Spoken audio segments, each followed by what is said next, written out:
exhausted. I feel you. Like, really short-handed at work. I barely got a break to eat. No. Oh, no. I know it's going to be a long meeting, but I'm going to push through. James has already said he might fall asleep, so. Well, we hear him snoring, and we just like smack him. All right, Brock, you ready?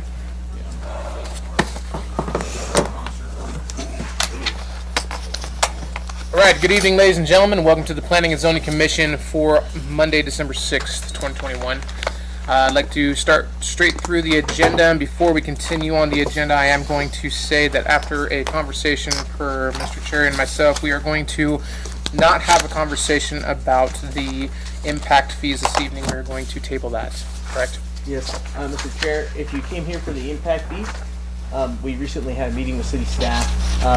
We want to do some changes, but we also want to use a little bit more public meetings with local developers to discuss them with them to make sure that they're the very best that they can be. I apologize if you came here for that item. Please feel more than free to give me a call, shoot me an email, come to my office, and we'll discuss those if you're here for impact fees. Perfect. Thank you, sir.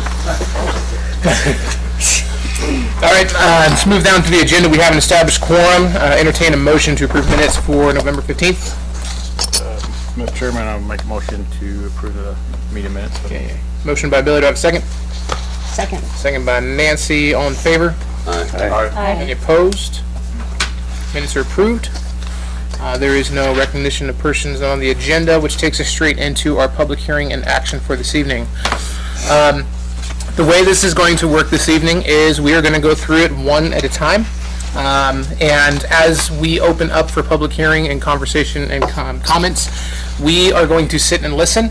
We are going to write notes, but we will not answer if you have questions to us until the very end and when we close the public hearing. It is at that time that we will then address all of the conversation and comments and questions that you did ask us. We will ask the developer, we'll ask Mr. Cherry, we'll ask City, any of those questions that you might possibly have for us as well. So with that being said, let's move into our number one here. We have a request to annex and zone R4 Silverstone North. Applicant Providence Properties by Patrick Connor. The request to annex and zone R4, a parcel of land consisting of approximately 17.18 acres located east of South 5th West Street, south of Southwest Paiute Street, and east of Southwest Lagos Street. Mr. Cherry. Thank you, Mr. Chair. This application is part of two applications. We have an annexation and also a preliminary plat for the proposed Silverstone North subdivision. It is approximately 17.18 acres. It will consist of 73 total lots, 49 of those being single-family lots, and then 14 being fourplex lots. There will be 105 total housing units. The development will be have two main portions. To the south, you'll have single-family homes similar to the single-family homes which are in the current Silverstone subdivision, and then to the north, there will be fourplexes. When you look at our comprehensive plan, specifically our future land use map, it designates this area as residential. The area is kind of a hodgepodge of different residential districts. To the south, in the Silverstone subdivision, you have R2 and then you have R3. However, it's important to note in the property development standards of Silverstone, they're actually all built to an R4 standard, even though that's the zoning district. And it kind of evolved over time. To the east, you have some R3 and you also have some R4.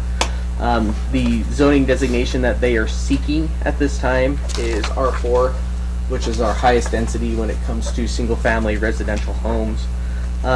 Also, the R4 district outright permits fourplexes as long as they are on their own individual lots. One thing that you will be seeing from the applicant is they are wanting to plat everything individually. So in particular for the fourplexes, it's not going to be one landowner and then he has a bunch of fourplexes on a singular lot. But the intent is to allow for what I like to call micro investing for different property owners and or investors to buy individual fourplexes.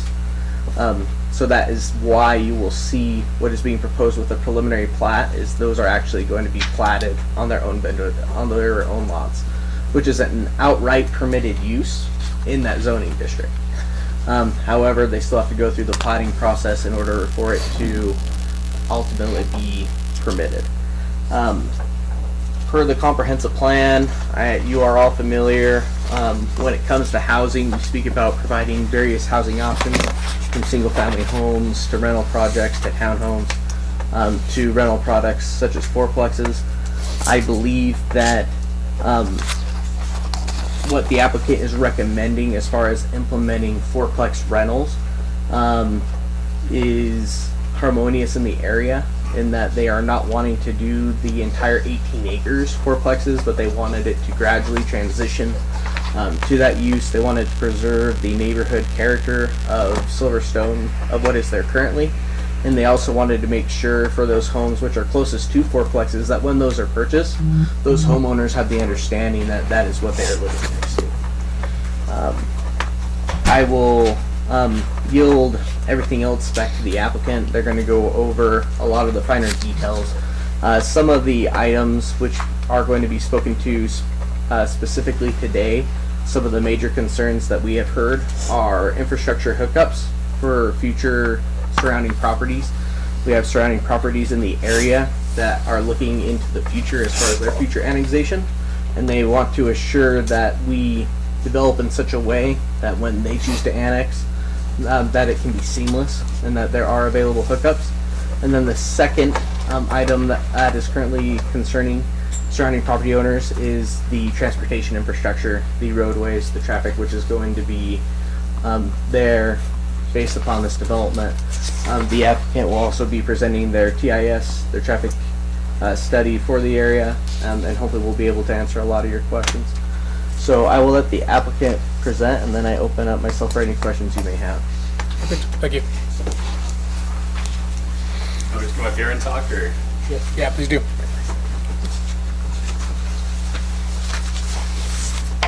So my name's Austin Edwards. I'm filling in for Patrick Connor. He could not make it out here this evening. On behalf of Providence Properties, we're proposing to develop our Silverstone North project, as it's situated just to the north of our Silverstone subdivision, which we are just wrapping up our final phase on. As Brock said, the southern portion of this site, about the southern 2/3, are going to be single family, similar products to what you see in subdivision, in the Silverstone subdivision right now. We'll have some 30-foot units, but generally 40, 50-foot wide units on 50 to... You should be addressing. Oh, sorry. Yeah. On 50 to 67-foot wide lots. What we're requesting this evening is annexation to the City of Mountain Home, an R4 zoning, and approval for the proposed subdivision preliminary plat application. So as Brock mentioned, this one is about 17.3 acres. You can just go up a little bit, still to the one page up. Yeah. And we're gonna have 49 single-family lots, 14 fourplexes.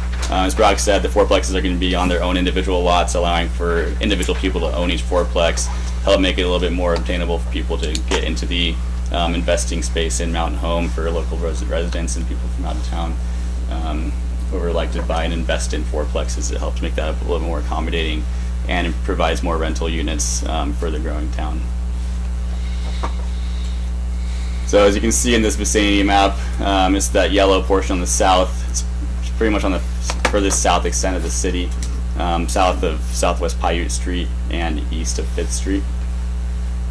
And the surrounding zoning right now is generally R4, R3, and then R2 to the south. As Brock said, back when that was rezoned, it was similar to the same size lots as what R4 is today. Based on the future land use map, this area, including all the areas around it, are proposed to be residential. So here's an image of our preliminary plat application. So you can see this whole area here. So this is our existing Silverstone subdivision that's built out. So this is south, north looking to the left. So this is all single family lots. Generally, you have some of your smaller lots on this side, larger lots, and kind of your 40, 50 foot products in the middle. 50-foot products on the sides, and your 30 feet on this side. And this is how we've oriented our fourplexes, with an access to Southwest Paiute Street, second access down to get to 5th Street here, and then we've stubbed out accesses for future development to both the east and the west. This is a color-coded rendering. There, I'll move to all these things as well. The green areas are our common lots, what we're proposing, and you'll see a little bit farther down, but we're proposing mostly zero-scape, low-water type plants and areas to help reduce water usage in these areas. The red units are 67-foot wide lots, which will fit a 50-foot wide product. The 57, or the blue, are the 57-foot wide lots, which will fit a 50-foot product, and then the 50-foot wide lots, which is the minimum lot width for that zoning, will fit our 30-foot products with the required setbacks. And then obviously the fourplexes are on their own lots on the north side of that. So these are a few renderings of what you might see for our 30-foot products on those 50-foot wide lots. They range anywhere from about 1,070 feet to 1,880 feet. And as you scroll down, we'll have renderings of our other size houses as well. This is basically our 40-foot wide product that would fit on the 57-foot wide lots. So you see you get a little bit more frontage on the house, you have your garage and a little bit more patio space in the front.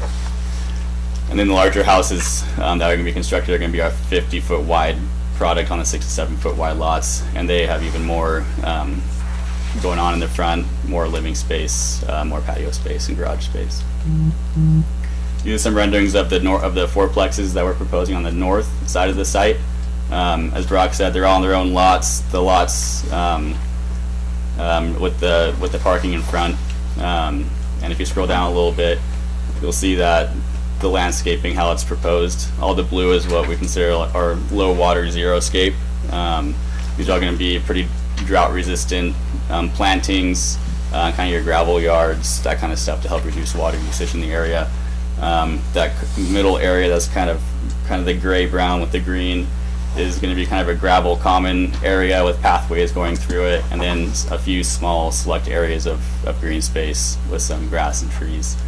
And on the top right corner you see our storm pond and native seed plantings, as well as the existing sewer easement that runs along the eastern side of the site on the top of this page. That's an existing city sewer easement. And that kind of wraps up that. Do you want me to speak more to the traffic plan, or do you want to wait for questions? No, please. Please do. Traffic plan. So we had a traffic study conducted by CR, Shangream Engineering in Boise, and he went through all of their processes to figure out where is traffic going to end up, what improvements are suggested in these areas, looking forward to the 2025 build out of this area. He's showing in his report that there's really no required infrastructure improvements to be done on this. There's one area on Smith's Road as it touches onto, I believe, State Highway 51. That's what it reads there. I think he does say that the existing situation warrants a left-hand turn lane on this SH 51, but there's no impacts from this development that require any additional infrastructure. It's all operates at the appropriate level of service. You can see here where they're proposing some of the traffic will go, about 20% going down Smith's Road, 30% up 5th Street, and then 50% up what I believe is Isaac Street. Mr. Chair. Yes. I also want to provide the facts per what is in the TIS. So they are projecting that for this development, you're looking at a new 929 daily trips. However, when you look at a TIS, it's not only looking at that trip count, but it's when is everyone going to be on the road, which is when we take all the kids to school in the morning and when everyone comes home from work around 5, 6 o'clock. Those are your peak times. They are projecting that their AM peak trips are going to be around 67, and their PM trips are going to be around 86. That's the peak hour. Yeah, those are your peak hour trips of when the traffic is going to be the most plentiful. It's also important to look at the amount of trips which are going to be north. So the majority of trips which are going to happen are going to be 65% going to the north, 30% being on South 5th West, and 35% traveling along Southwest Isaac Street. And then, could you not speak? Thanks. Did we get your name and address? Oh, sorry. Yes, Austin Edwards. Okay. In 701 South Allen Street, Meridian, Idaho, 83642.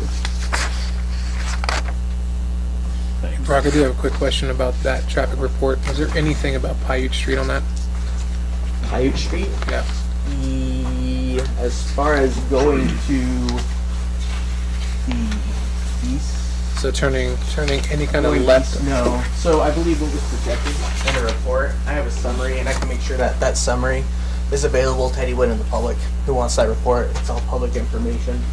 But I believe what it did was the majority of people going north will not be turning left on Paiute, but they'll go north all the way to 12. I believe that was what was largely anticipated. We probably have specific details on Paiute, and it is within the report, but I don't have those details readily available. Okay, thank you. Bert, thank you. I'll have you, sir, go ahead and have a seat.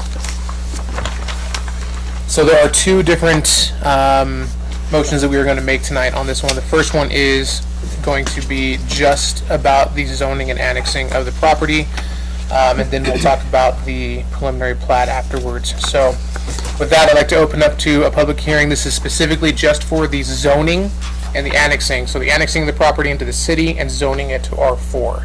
If you have any comments or questions about that, I welcome you at this time.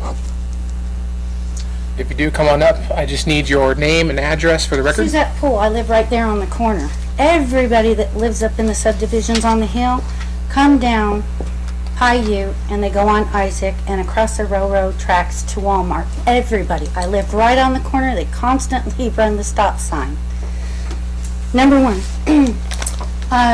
have they done a geological survey on the way that they are putting all these houses in? Because my well, my drinking water well, is, if you could bring that up, the plat, the map and everything of where the houses are. If you could bring it up where he had all the roads and everything. Okay, if you could bring it down a little, so I can see up here. Oh, sorry. It's all right. All right, you guys put a sewer line in here, okay? Which is approximately 90 feet from my drinking water.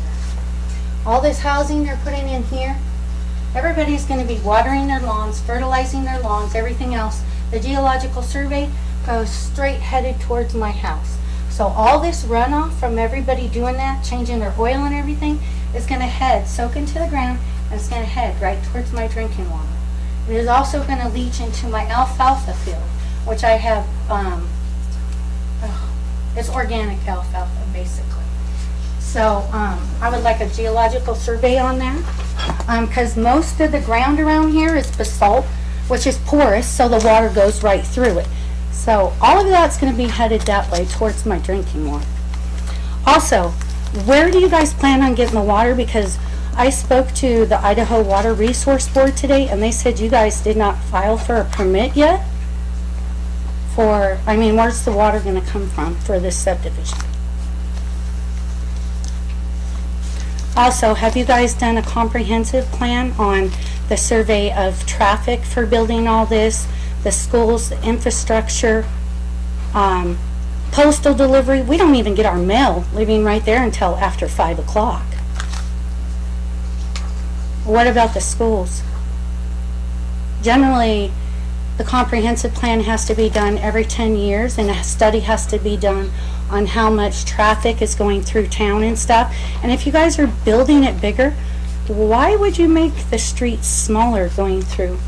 It doesn't make sense. If you plan on expanding Mountain Home, why would you make the roads smaller? Because now, if you're adding all these houses and all these people are going to be here, most people in a family, there's your mother and father, they both have a car. So that's times 2. So if you're building 150 houses and they're married, that's 300 more cars.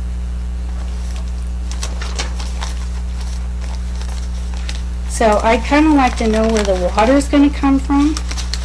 Also, how they're gonna do the sewer. And another question I had. I met Miss Plat years ago through my girlfriend that I know. Wonderful lady. I understand that she tried to put a meat packing plant here out on towards Frontage Road, and it was turned down. Something about there wasn't enough water. Was that the case? Because if that's the case, and there wasn't enough water for her to build that and bring jobs to Mountain Home, how is there water for all this subdivision?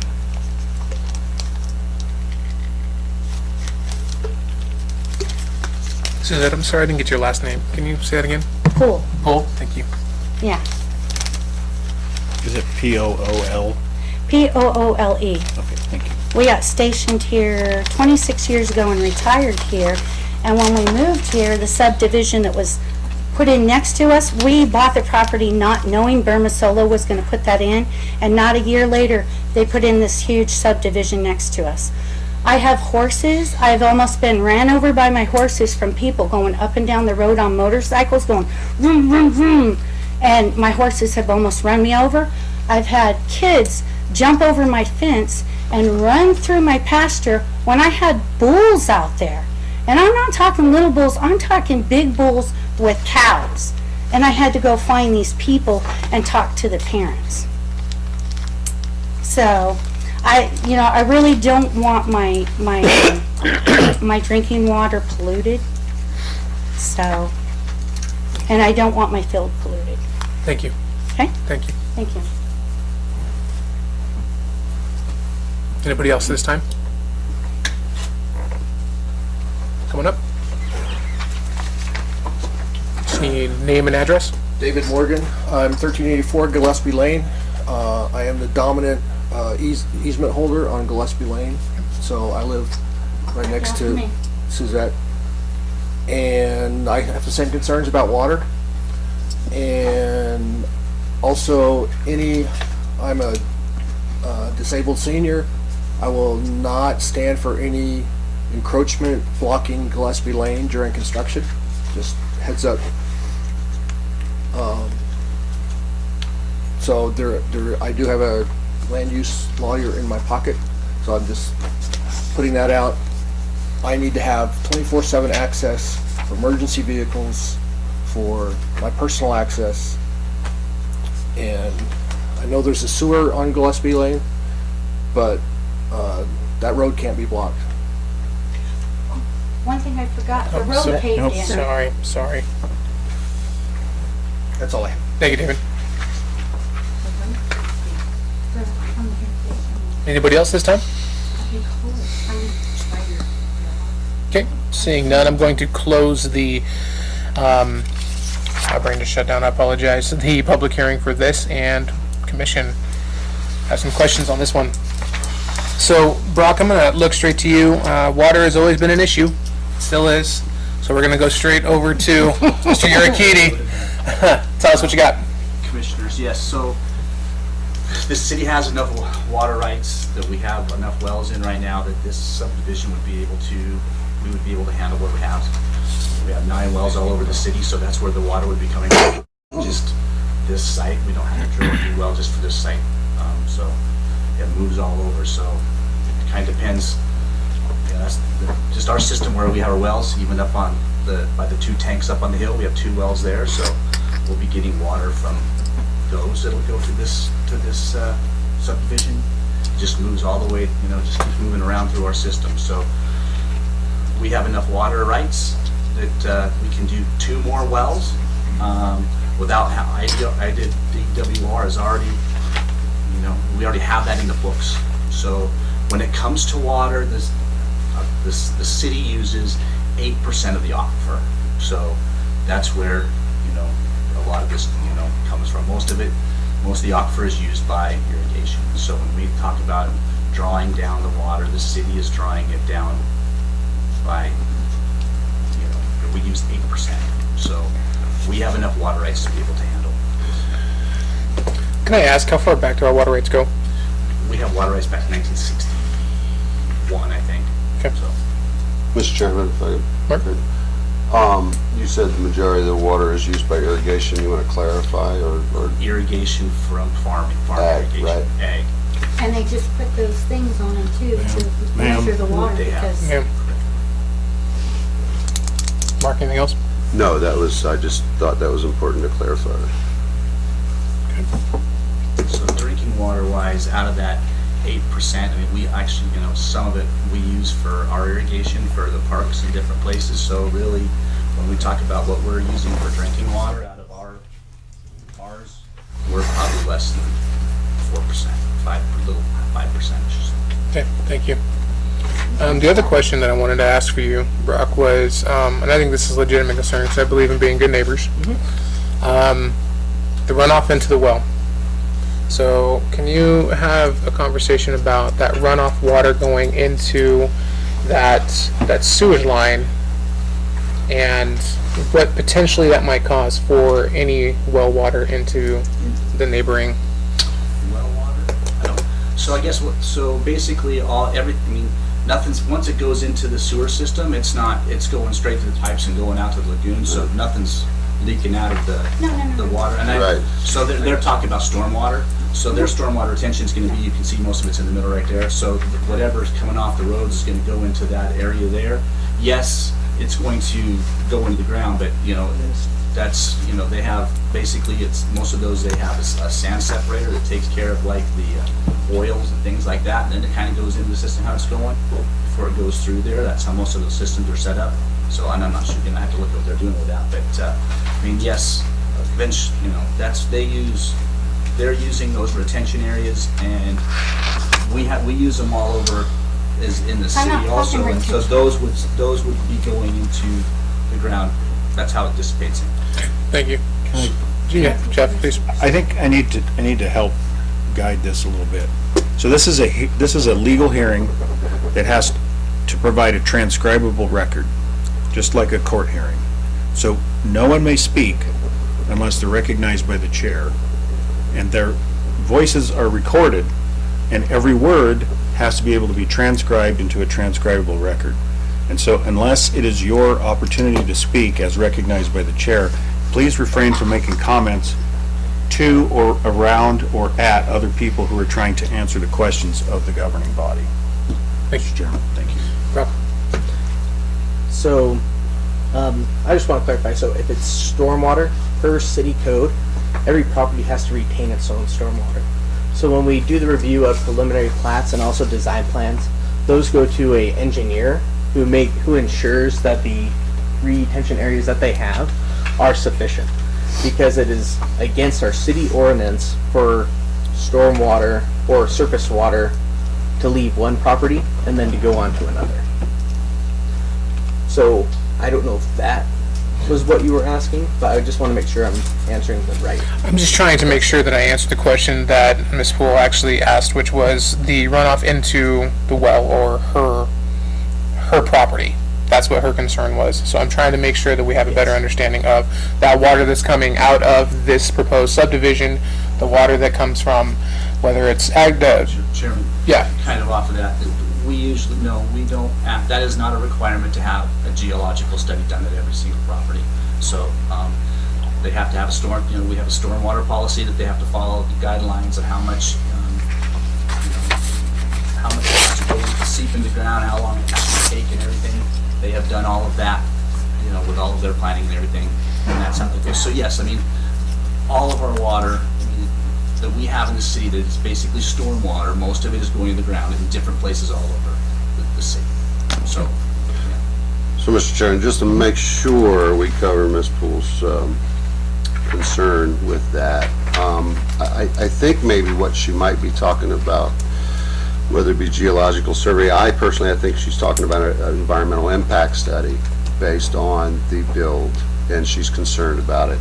Contaminants, getting into her well. And I think we've answered that by the requirements of the development to harness all of their runoff from that development into that pool. At least that's my understanding. Yep, I agree with that. Okay. The other concern which is from Mr. Morgan. During construction access to Gillespie. You want to speak to that? We want everyone to be safe. We don't want any entrances impeded. I'm going to make sure I give him my card, and I can be the person that hopefully that he gets to if there are any instances. EMS services, when it comes to fire, ambulance services, are the highest priority. We want to make sure that during construction, and we have guidelines, that no apparatus, that there isn't any activity which is making it so that we cannot access people's property to keep them safe. So I'm going to make sure that I give that gentleman my card so that he can reach me. I'll be his guy. Okay. But that's general practice of something we want to avoid, and we want to make sure that he can continue to have the enjoyment of his property. Okay. Thank you. Mark? Yes, Mr. Chair, I think there's one more. Ms. Poole had made a comment about a permit for the water. I'm not too familiar with permit requirements. I assume that would come along when Any city property, when we annex city property, it's under the city. We can use our system. I believe the point of clarification was that Rich, she said that she spoke with the Idaho Resource Board and that we don't have a current permit for a new well. Do we have any information? We have enough. We have two With points. our current We have well. 2 points diversion for 2 new wells already. We do not have to put in a new well for this system. So we are in the process of putting in a well by the city shop. There will probably be in 2024. We already have permission for 2 more wells for the city. Thank you. Commissioner, any other questions? Brock, do you have something else? Sorry. I knew you had questions about Paiute. Yes. And I was able to pull that additional information for you. Thank you. And I was able to find it. So what is projected at full build out of the entire site? So when all 105 dwellings are completed, that going on to Paiute,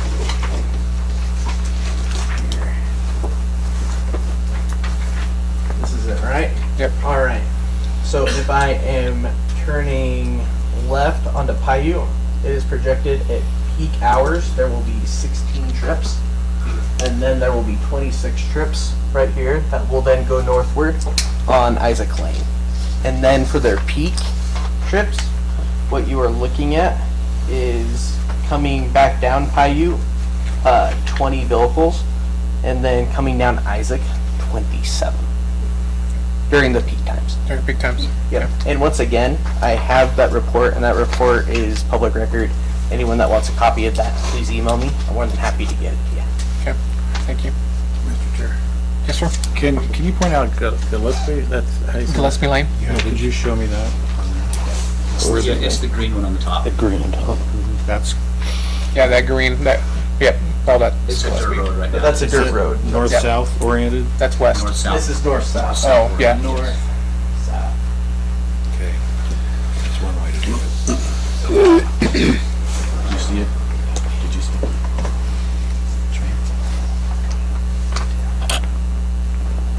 Commissioner, any other questions? James? yeah. I just had one question. We had a lot of questions, and this is mostly for Rick and for Brock. But we had a lot of questions here during our meetings as far as road studies and that type of thing. When they do their road studies, do they actually place counters out there and they do a counter to actually count the cars, to physically count them, or are they just estimating based on tables? A combination of both. So it depends on where it is. They might look at road counts that they've had from previous studies. So, the company CRS, for example, has done quite a few of them in a different place to each one. So they have full information that they've done and other stuff. But most of it is from tables, but they do some physical traffic counts. Okay. Mark? Yeah, how did you know I wanted to ask something? Mr. Chairman, I'm not sure I even want to ask this question, but I feel I need to kind of be the advocate for the public here on this water thing. And I'd like to ask Mr. Cherry and Rich if you could maybe explain a little bit more. I think the majority of the public, and this is not the first time this has come up, we could punch a bunch of wells I don't think it's the number of wells people are concerned about. I think it's the future amount of water that we have available to pump through those wells to these developments. Now, certainly Mountain Home is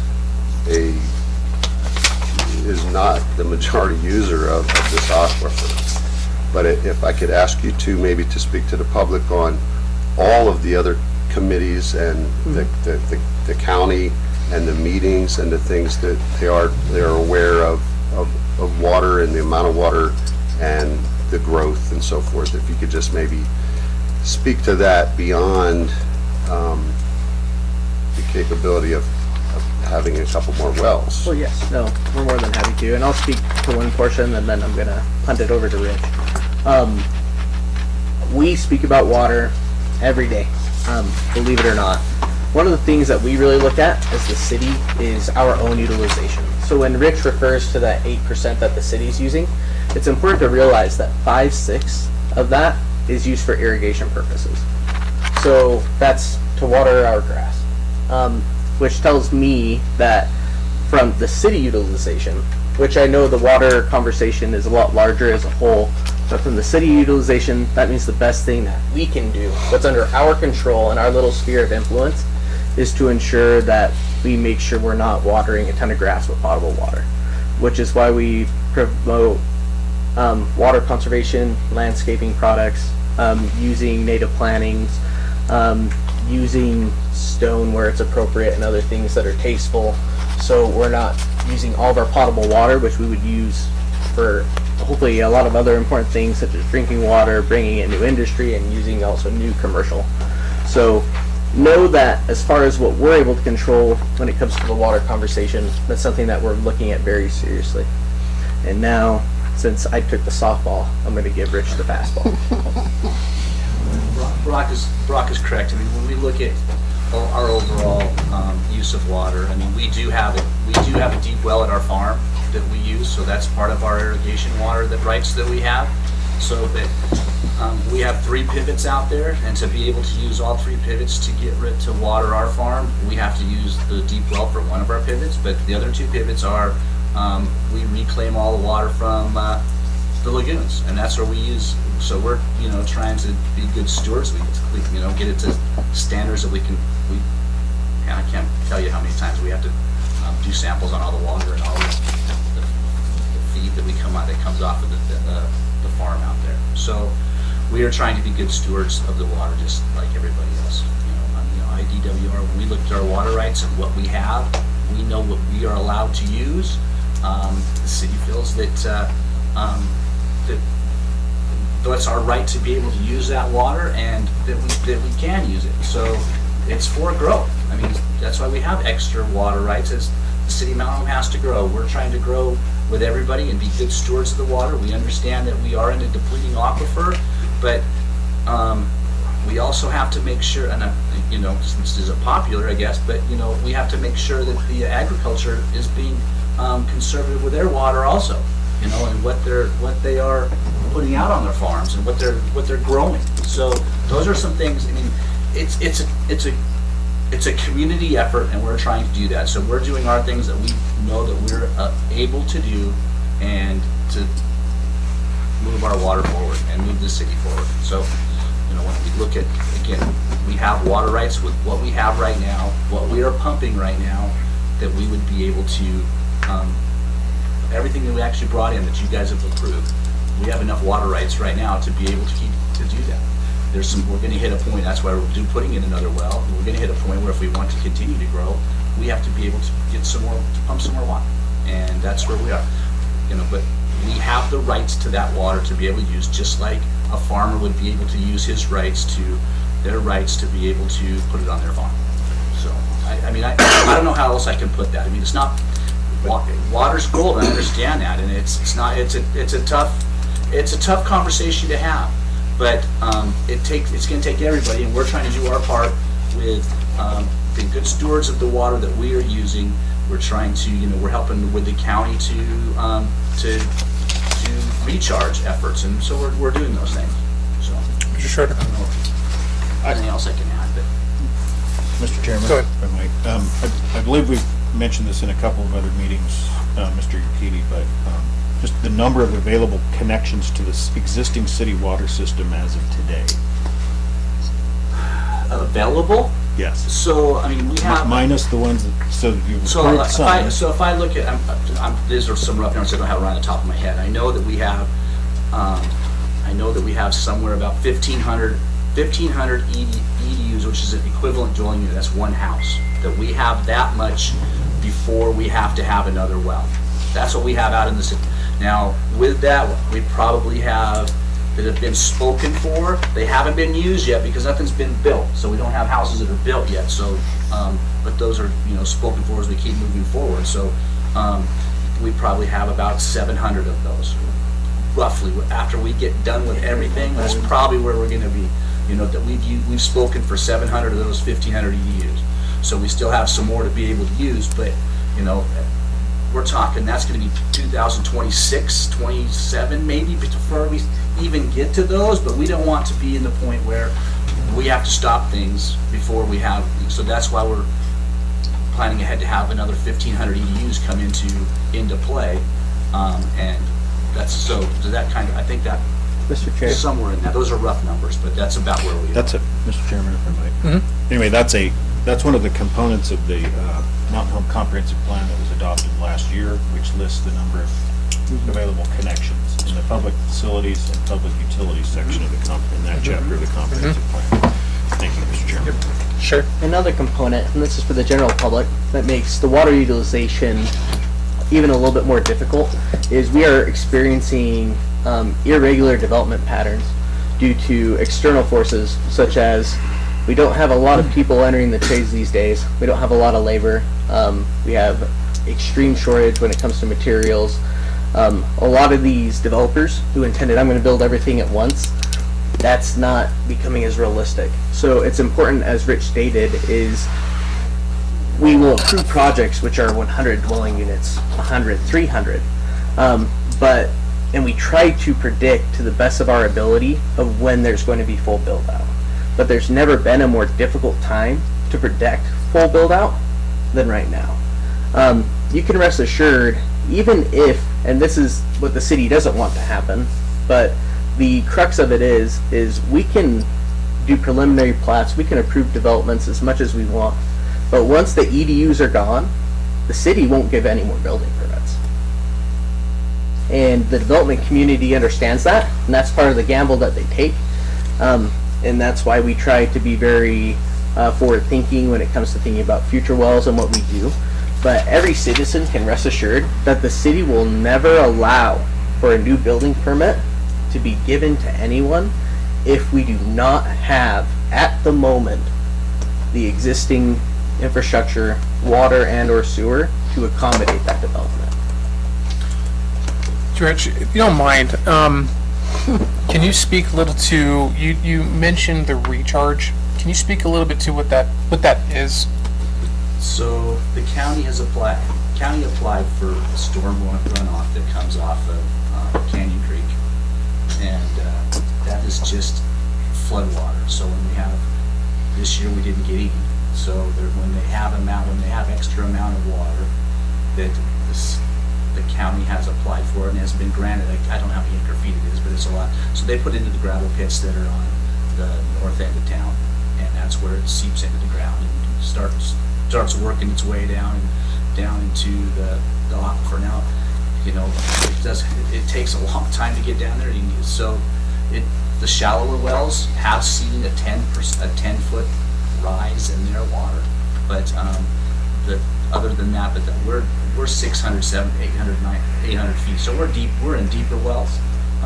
So we probably aren't going to see that for quite a while, if that. And again, we only get that if there's extra. So that's what that. Now, the county's working on some other projects with, I know everybody knows that they're raising the dam, and they have some rights to those waters also, but they're trying to get $70 million to be able to get the water down here to do recharge. So they're still working on some things like that, and I can't speak to the county because that's theirs, but those are just some rough things that I know. But that's some of the things that they're doing. Thank you. Appreciate that. Commissioner, any more questions about the annex and the zoning? Mr. Commissioner.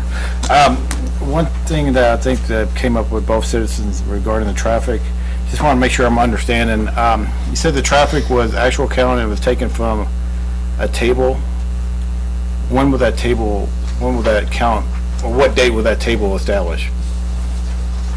I'm not a traffic expert, but I mean, I know that there's a table that everybody uses that has the counts of what, if it's a subdivision, they have how many counts are gonna go to where and to what business, different. Fifth West seems like a pretty robust road, as far as traffic, and I know what it's saying, it's go off the 10th generation of this trip meter, but based on tables, that was 5 years versus, the new build-outs we got down on Fifth West is gonna be a moot point if it's, based on that data, if it's within the... It's hard to do a hard traffic count with this because there's no cars coming out of there. So that's where there's a lot of estimating that's going on. So they could do, counts that are on that right now, but we already know that most of our roadways that we have are already at an A service level. Right. And nothing's really warranted until it gets to a D level, and these number of counts are not gonna bring anything, the lowest it's gonna bring us to a B, so. Mr. Chair. Representative excuse me, not yet. Commissioner Roeder brings up an excellent point. Are the traffic impact studies taking into account all the new development we do, everything else we approve? And I can tell you, yes.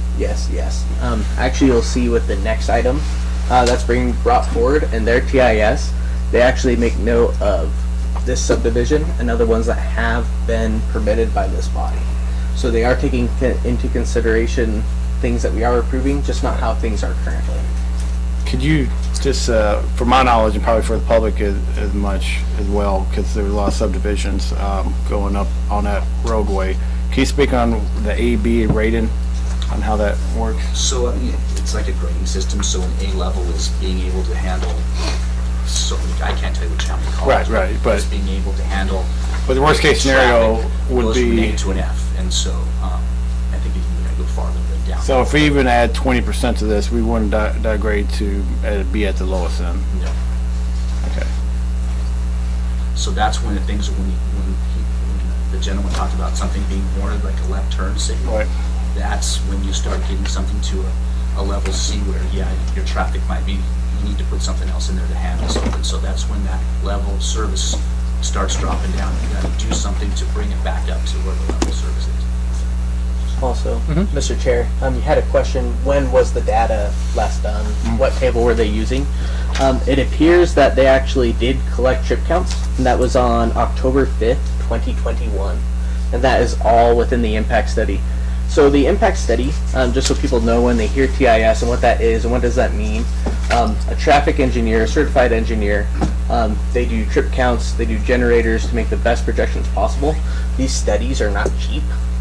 They can be anywhere from $20,000 to $50,000. There is some science done in there, and all that information is in the traffic impact study. A traffic impact study will normally have a general summary, which is what is presented to this group, because it's 100 pages long and it has all of that. But like I mentioned before, that document is public. If you want it, I'm going to get it to you. But they did do recent trip counts with a trip counter, and it's detailed. You can see how many cars pass at 7 a.m., 7:15, 7:30.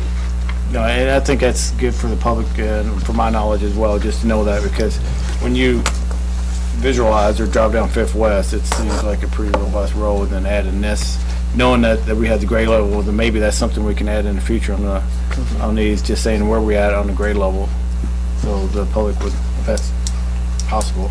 Yeah. And to elaborate on the grade levels, so level of service for roadways, you have A, B, C, D, and E. A means it's clear sailing. You're never gonna experience traffic stops. You're gonna be able to get home on time for dinner.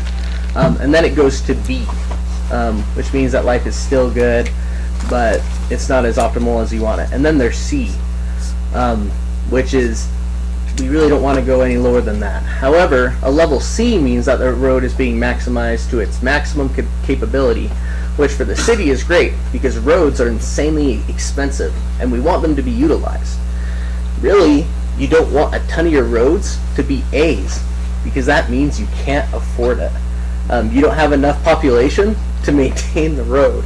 And for the city of Mountain Home, we have actually overbuilt our roadways a lot. Which, when you overbuild, that means we're going to have more potholes, we got to fix more sidewalks, etc. So really, staying in that A, B, and C area is where we want to be. The traffic impact study will show you that at full build out, nothing will go below a level B. Thank you. Mr. Chairman. James?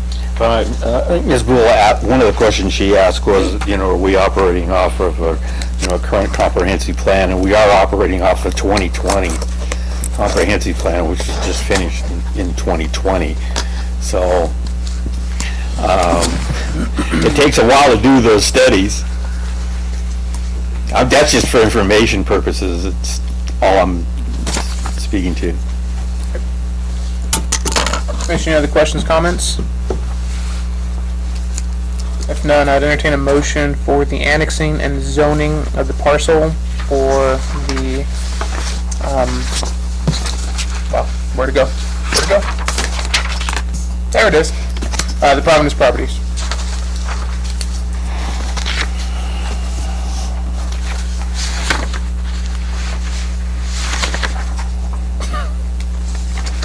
You're my go-to, you know Mr. that. Chairman, I'd like to make a motion that the Planning and Zoning Council recommends to the City Council to annex and zone R4, the property under discussion, subject to site plan amendments as required by building, public works, fire, and zoning officials to comply with applicable city codes and standards, and all future development will comply with the uses and bulk and coverage controls of the R4 zoning district. Okay, I have a first, I have a second.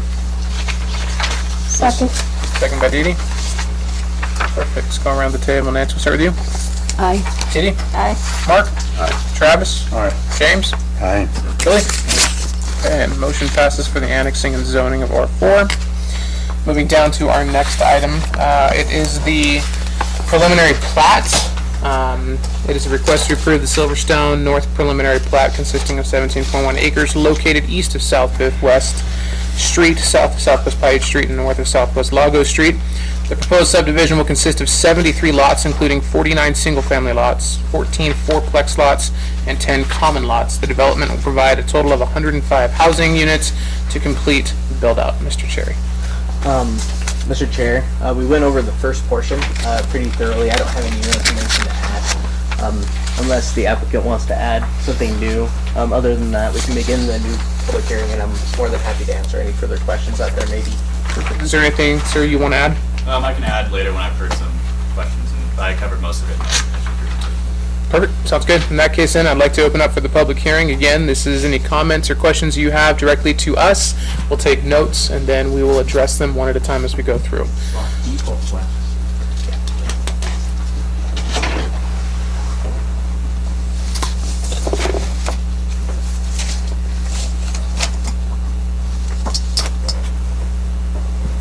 Don't be shy.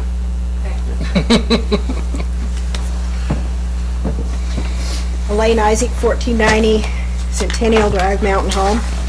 And I don't have an issue with the subdivision per se, except for I do think that you're running a little bit fast with approving these subdivisions, this one included. And I did want to know who ordered the traffic study and if it was the developer, why. Sounds like a conflict of interest to me. And was all of Paiute Street annexed? If not, why not? If it is two separate organizations, the city and the highway district, who does the maintenance? How wide will the roads be?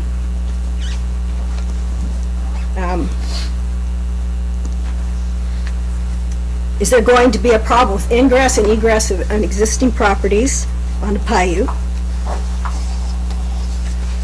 what is gonna happen to Gillespie Lane because it shows common property, but I think it was on the common property. As far as water, there's also the concern of, you say you have retention ponds, but the water still goes into the ground and it still goes out into the surface, and my mother's on a well, and it concerns me too about the water, and it's not cheap to drill a well. Improvements on Paiute, who is going to be responsible for those improvements? There's also problems with 12th Street if you go past Isaac Lane, which is a fairly new road, and it is nice and wide, but if you get to South 3rd West A Street, it is not an improved road, it is still up to county standards. And by the way, my husband worked for the Highway District for 34 years. He probably built Paiute back in the day, maybe even built South 3rd West. But according to him, county roads and city roads are very different in that what their standards are. And back when he built Paiute, or if he built Paiute, because he couldn't remember, but back when those were made, there was just a handful of houses there. So then you have the roads built to a standard of 5, 6, 8 cars twice a day. You don't have them to what would be, if you take into Paiute Place, this place that's on the agenda now, I don't even know, the 105 houses that are into the Silverstone North, and then you multiply all the things out, that's like 377 cars. And like he said, what Brock said, we're looking at 900 and some cars, and 60% of them are going to go to Isaac Lane, they're going to go by Paiute. Paiute is not a developed street for that kind of, and I have an expert living in my house that tells me that. My dad was also a highway commissioner, and he would have told you the same thing. The stop sign at Isaac and Paiute is a very dangerous intersection. It is a 4-way stop, and no one stops. No one. They've taken out mailboxes, they've taken out fences. It is, you cannot, I go to get my mother's mail, and I take my life in my hands some days and have to jump out of the way of her mailbox to keep from getting run over. The electrical box on the corner, they also took out. Ma'am, thank you. They took out Pool's mailboxes. I'm really concerned about property values for people that are living there, people who've been there, like my mom who's been there for 66 years. You know, you're talking about putting all of those fourplexes on her end when Gillespie's are going to have fourplexes there, and down at the corner is going to be 64 fourplexes all in an area of Paiute, which Paiute is going to carry a lot of people from Paiute Place without the road being sufficient for that. So why can't those be adjusted? I know that you're trying to keep the houses into a consistency, but you're making it into a neighborhood of just fourplexes, which is going to drop property values for anybody who owns a home out there, I would think, because if you're going to do gravel yards, as the gentleman said, then look like Gunfighter Subdivision. Go out to Gunfighter Subdivision and see what that looks like. It looks like weeds and trash. How would you like to live next to that? So we did talk about EDUs of water, but how many EDUs of sewer do we have in the city available? And well, I guess we did kind of give it. Okay, then there's the issue, if you don't take in all of Paiute Street, you're going to have sidewalks on one side of the street for Paiute's Place, and you're going to have sidewalks over by Gillespie's on the other side of the street, and all the in-between is not going to have anything, and you're going to have kids that are going to be going to 5th Street, trying to walk down the street or walk over to Colonial to the only park I can see in the area, with no sidewalks. I don't think that's a really good idea. And 12th Street crossing, the railroad crossing at 12th Street, I use that quite frequently. There's a backup. If there's a train, there's a backup. There's a backup on 12th going east. There's a backup on Highway 30. There's a backup on 12th Street to the west. And if you're on South 10th, there's a backup you have to stop at South 10th. If you're going all the way down to South 10th towards the overpass, you have to wait till all the traffic goes across. The train leaves and the traffic all goes across to go down, because you can't go in the outside lane, because then you're in the oncoming lane of traffic and you're trying to pass like 5 cars. So who's going to pay to reroute that road so that you can get cars over the 12th Street crossing when all of that traffic is going to Walmart and it's going down 12th Street, over the 12th Street crossing? And I have seen people get stuck on the railroad tracks frequently because they're in a big hurry to follow the next car and they end up sitting there. It's really kind of a scary situation. So all in all, I'm not against the subdivision. I think the subdivision is too dense. I think that the city's moving too fast in its development. And I don't think you are considering roads. I don't think you're considering where those roads are. Most of this area is county roads. Most of those roads are going to have to be repaired. Who's going to do the maintenance? Where's the money going to come from on the city side to do the maintenance and do the repairs and bring the roads up to standards that aren't necessarily right in this subdivision, not in this traffic study? But the big picture of what it's going to cost us as taxpayers to fix roads that are impacted by these subdivisions that are going in. Thank you, Lynn. Thank you for your time. Appreciate it. Thank you. Ms. Poole, if you'd like to come up for a second round, go for it. Yes. Have you heard of Aaron Brockovich? I'm sure you all have, right? You've heard of the wells, right? You've heard of the seepage, right? What I'm talking about, what you were talking about, and the drainage is completely different than what I was talking about. You're talking about the stormwater going in the drainage. I'm talking about when these people water their lawn, the geological survey heads right down towards my house. So when they're watering their lawn, and it's going in the ground, and the aquifer and the geological survey go towards my house, the fertilizer, whatever, whoever's changing their oil, everything that seeps in that ground is going directly towards my well. So, do you want to take a chance on it? If you don't do a geological survey, can you for sure tell me that you're not going to contaminate my well? Can you? Can you? We don't actually. 2016, the mayor himself, actually I put it up on Facebook again, was talking about the aquifer and how we didn't have enough water, but yet you're all talking about putting all these houses in. Channel 2 News, okay? This was July of this year. As Mountain Home Plat 2 aquifer declines, officials search for water resource solutions. They're also, if you look in the last couple months, seeding the clouds in Boise because we don't have enough water. So you're going to build all these houses and all these people are going to be watering. I mean, it doesn't rain enough as it is. Can you assure everybody that's buying these houses you're not all going to run out of water and have to build more wells? This is a desert. Has anybody done a geological survey on where the aquifer is? My well has gone down 10 feet. Miss Isaacs has gone down 10 feet in the last 10 years. They're declining. It's on the news. It's declining. So where's all this water going to come from? Is it going to rain or snow? Can you predict that? If you're going to build this, I want an assurance that you're not going to contaminate my well. Because if you do,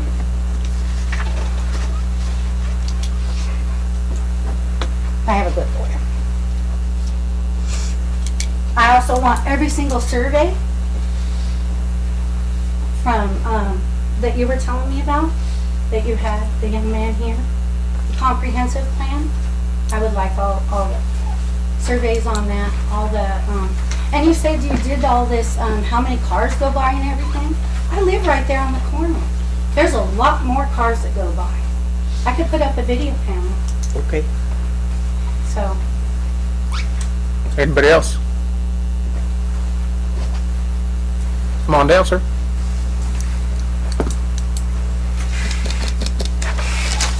My name's Greg Gatlin. I own a piece of property that's up against this 1550 South 5th West. I just wanted to know if they do build this subdivision. My mother-in-law owns a property that backs up right up against the bottom there. Would she be able to access water and sewer from the city from there? Yeah, right down there's our property line. Yeah. Thank you, Greg.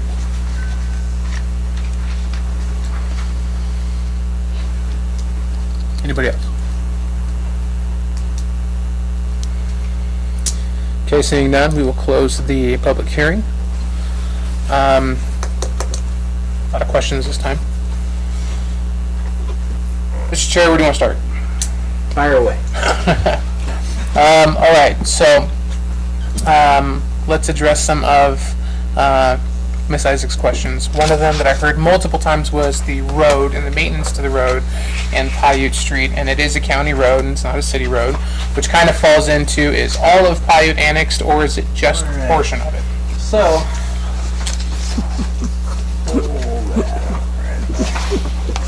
okay, so per city code, of what the city's able to enforce, as far as our design standards, before we come to you, which is a recommending body, and then it goes to city council, which is the ultimate decision-making body. Any new development that comes in, wants to build anything brand new, along their perimeter, they are responsible from half of the road from the center line. And that's generally what gets annexed. As we grow, that makes it rough. And Ms. Isaac is certainly right.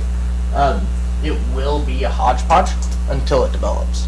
Because the city, we don't have jurisdiction unless it is annexed within the city, nor do we have the discretion to mandate any developer, certainly if it isn't within the city boundaries, to be like, all right, we're going to rebuild all of Southwest Paiute to accommodate the recent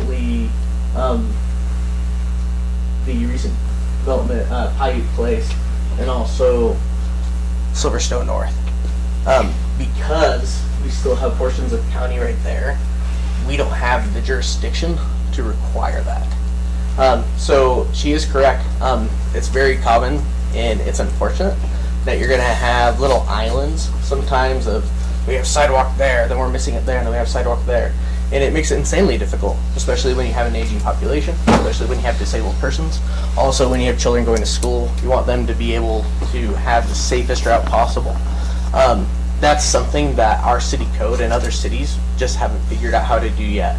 Sometimes what we will allow to just create the best product possible, to not allow a hodgepodge, for some things such as sidewalk. For example, let's say this individual was coming into the city, but Paiute Place wasn't. And he wanted to build something, they would have to rebuild half of Paiute and they'd have to put sidewalk. But then we'd have an island of sidewalk. And 9 times out of 10, when someone else comes in and puts their sidewalk right next to it, it doesn't line up, it becomes an inferior project, it becomes an issue. That's when the city would perhaps allow for a deferral, which can only be approved by the city council because that's a development standard that they must meet. So there were also questions of who's going to be paying for the roadway. For the initial road of everything that's going to be built, so by the Silverstone North development in particular, everything internal, the developer's responsible for building everything. They're also going to pay something which is called an impact fee. Impact fees go to police, fire, parks, and streets. The streets impact fee is a fee that we utilize to help pay for other improvements, which even though they're building everything right here, any other improvements we may need, traffic lights, stop signs, rebuilding other portions, which could be attributed to this development, we then have monies for that. Currently, the city does have an impact fee that we are enforcing. We're looking at upping that a little bit, but that's another way that we try to make sure that growth pays for growth.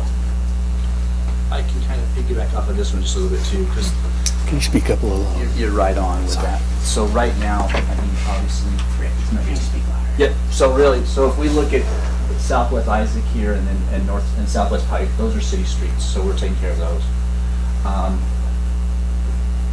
Currently, they're getting some fourplexes put right here, so this has been annexed also right in this area. So half of this road is really ours, but for the most part, pretty much everywhere to right here, the city's probably going to is going to take care of that piece how it is right now, just because we're already right there. We have talked to the developer that this corner is a problem. They know that, so I'm sure that some of this is that's going to be part of it when we finish all of the some of our negotiation, figure out what this is going to have to be taken care of. That's my property. We know that this corner is a problem, and we're going to have to be able to figure out what we're going to take care of this. We do have easements down this So that's, being able to, work with some of that because we have the easement, because it, in the road, because it's that we have a sewer line there. So those are the things that we have to be worked on. So still a bit added to that. Thank you, Rich. Mr. Chair. Yes, sir. Another component of a traffic impact study is they're not only looking at traffic counts, but they're also looking at crashes and accidents for roadways. So, when we hear, people almost get hurt, it's hard when we don't live there for a developer to be like, well, then I'm going to do this. So whenever there is hard data about a certain, like, even if it's one crash, that is taken into consideration with the traffic impact study, and then that alone could merit that certain infrastructure has to be put in. Be it a light, be it things being widened. I believe, I haven't read it thoroughly, but from what I read in the summary, that within those areas, there has not been any recent crashes. There was a question that was brought up about, we talk about water use. Can we talk about sewer? Sewers, we're about the same with sewer. We actually might have a few more EDUs with sewer than we do with water, so they're about the same numbers, roughly. Okay. I believe we, Mr. Chair. go, Mr. Chair. So my job as the community development director is to facilitate development. There's two portions. There's economic development, which, as always, the city wants to see growth. We understand we need housing. We understand that we want those, but the city does not knock doors to developers and say, we want you to bring this, we're going to put it in. In the state of Idaho and also our comprehensive plans, there's a detailed chapter concerning private property rights that people have.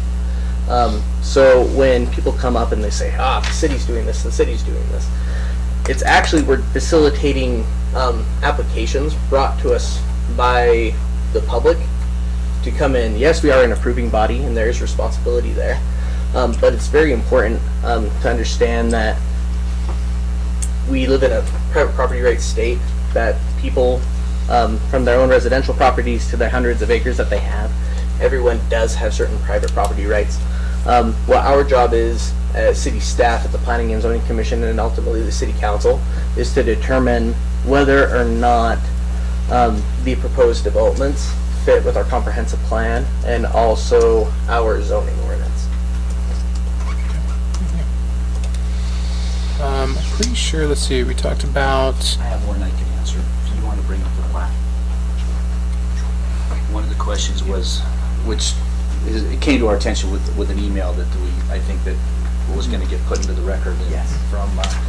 From development this way, that's going to start going to South Fifth West right here, is I think that I've already, the staff has already sent them some changes on their previous preliminary plat, but right here somewhere, I'm thinking somewhere right here, that we're going to probably ask for a 10-foot easement that's going to come this way, so we can have a walking path to be able to connect that we can use to another subdivision sometime. So just kind of looking at how that kind of fits. So we'll ask for a 10-foot easement to be able to have a sewer, to be able to get sewer into off of it in here moving, because this is where our big line is up this way. So if we can move these developments through that sewer line into their system in that way, so that's something we'll be looking at. So That's my property.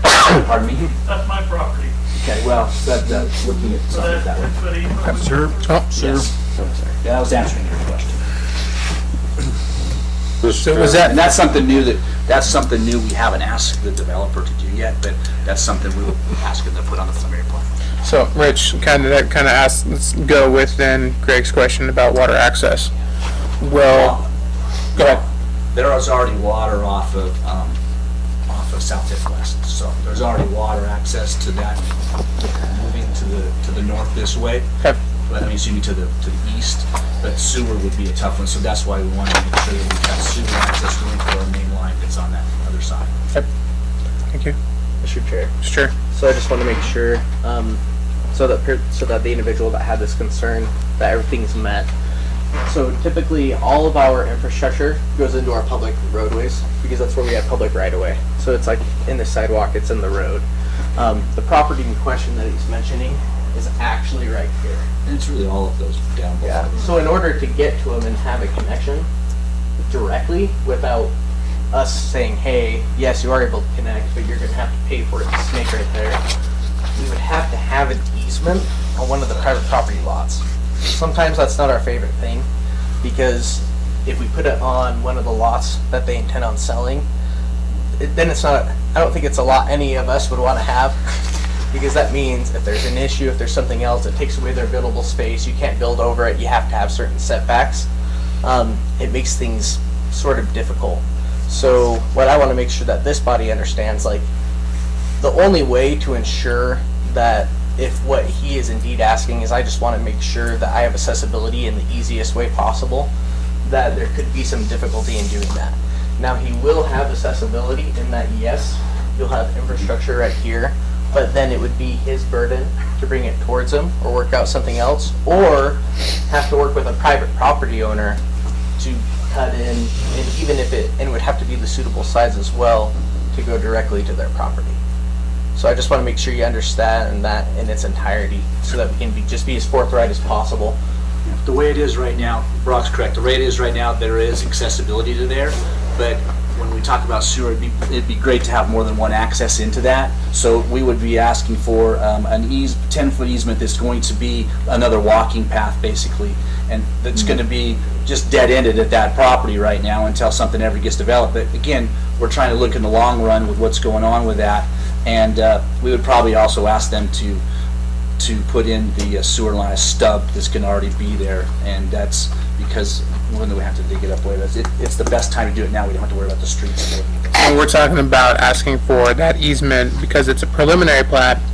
That's going to come back on the final plat. It will, but what I would recommend is that if this is something that this body cares about and you want to make sure is met, We do it now. if you choose to approve it, I would condition the approval, which does get rid of a buildable lot, but it does ensure that there's greater access when it comes to future infrastructure for future development, that this be extended to a walking path which has stubs for water and sewer. But I would actually make that a condition of approval. It is something that we can add to the final plat. Final plat, generally, we only have to come back to what we're doing now when there are significant deviations as far as adding density and other items. But it would benefit the applicant, even though they're probably not extremely excited about losing a buildable lot.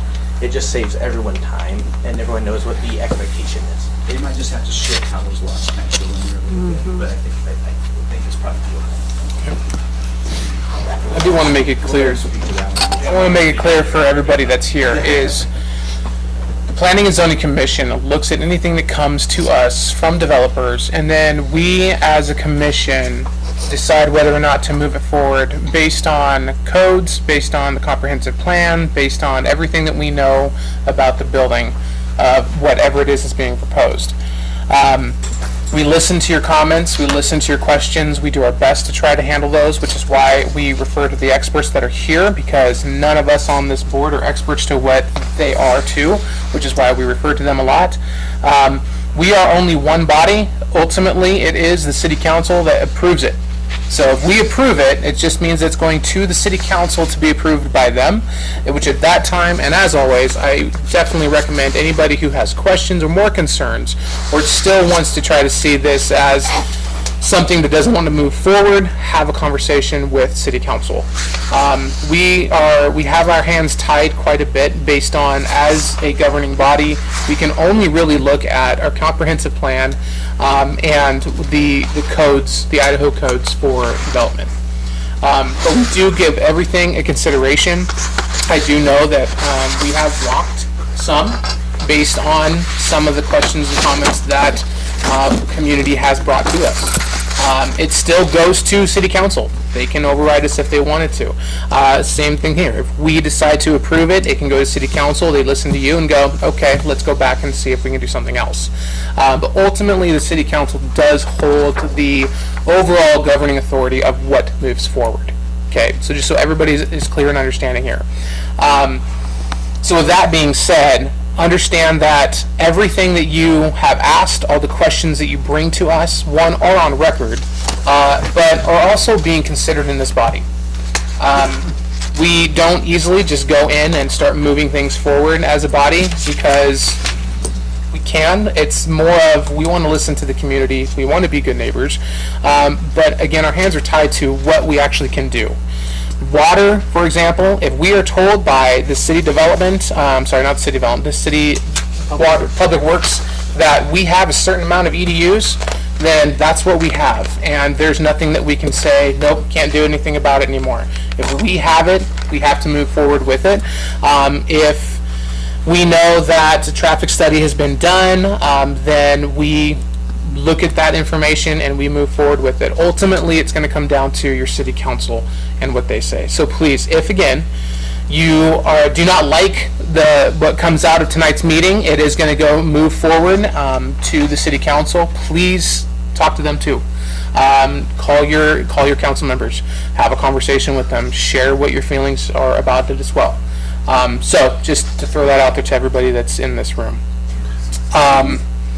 Any other questions? Yes, Mr. Chair. Yes, Mark. Just to add what you just said, and just for the public's benefit, it doesn't matter if we like it or not, the style of building or whatever. Exactly what he said, we have to look at the proposal, and if it meets the ordinance, it meets the comprehensive plan, and so on and so forth, then we'll move it forward to city council. So they make the ultimate decision. Miss Isaac, I think we missed a couple questions. Maybe I missed the answer. She asked who ordered the traffic study. I believe that's just simply, Brock, or somebody correct me if I'm wrong, there's 100 or more So the buildings. city code is vague. It just says that myself and Rich, we have discretion of when to merit a traffic study and when we don't. As I mentioned before, traffic studies are extremely expensive. So with infill developments, where we can be confident in putting our name on it, that it's not going to cause substantial harm, we will not require that they do a traffic impact study, and we'll put it in the staff report that we did not feel it was necessary. That doesn't mean that we can't get to this body and you say, well, we think you guys should do a traffic impact study. In our recommendation to city council, we're going to say that you should have done one. And then we can go to city council and they can be like, yeah, Brock and Rich, you guys messed up. These guys have to do a traffic impact study. Generally, our rule of thumb is you take into consideration, obviously, the number of dwelling units, but also where it's at. If it's going to be next to other high trafficked areas, and we mandate those, it is on the developer to pay for that traffic impact study, but it's important to know that these are all stamped by a traffic engineer. To become a traffic engineer, you go through a code of ethics. You have everything. As much as developers want, they cannot pay off the traffic engineer to skew things. If they did, they can lose their license. If any individual feels that the traffic impact study has errors, especially if you live in the area, as I mentioned before, I have that. I can give you that document. You can come to the city council meeting and you can state these are my reservations. But at the end of the day, it's the traffic engineer that takes the majority of the risk. And that's why they cost so much, is because they assume that risk. And they have that stamp, which is their name. So if anyone has any uncertainties about that traffic impact study, as I mentioned multiple times before, we can make that available to you. And if you believe that there was something that is missed, you can bring that up at the next meeting. The last question that she had asked, let's see, entrances and egresses, she was concerned with existing properties around it. I didn't see any. I just wanted to note that she had asked that. I don't know that we addressed it. I don't see that there's going to be any hampering of exits or entrances of the existing property. Some of the concerns, because I share some of the same, we're actually going to have the same growing pains. Can you get the light, Kitty? So, a lot of the concerns is when people back up, because that's their primary entrance, along Isaac Lane, we have a bunch of single-family homes where they're backing up onto Isaac Lane. When you have an increased number of cars, it makes a bigger concern, because it means that the probability that I'm going to run into traffic, especially in those peak hours, I'm going to have to pay more attention. I don't want to get rear-ended. We don't want unnecessary accidents. The thing that's important to know about Isaac Lane, I want to make sure that I'm saying this correctly. as far as future development here to the south, and south of Silverstone, we're in a place where nothing else can get built, which would produce significant amounts of traffic other than this development, which would go up Isaac Lane. This is where it's cut off. What we need to be extremely cognizant of is for future development. For areas around here, we need to make sure that when they do their traffic impact studies, that they're also not going to be traveling to Isaac Lane, because then we're going to have a situation, which is like South Fifth, where we have tons of older homes that have to back up onto South Fifth and hope for the best and go. Because South Fifth is a collector road right now. It's not meant to be a local road where you can back up with ease and everything else. So those concerns that Miss Isaac has are completely merited. My concern is Ma'am? Paiute, I'm sorry, but he's got it wrong. Yes. Paiute. Paiute as well. Right there at Southwest Paiute, what we have is Southwest down is there we are. Sorry about that. This is the section of roadway right there. As far as causing detrimental impact to people that are coming, yes, there could be a inconvenience of when they back up. There's going to be increased traffic. If you see at the peak hour, you know, we had an additional 26, 30 cars. I think we can rest assured, though, as other future development happens, hopefully the inconvenience upon the single-family homes will be limited. Okay, thank you. That's all I got. Did I clarify the question? No. Sorry, ma'am. No.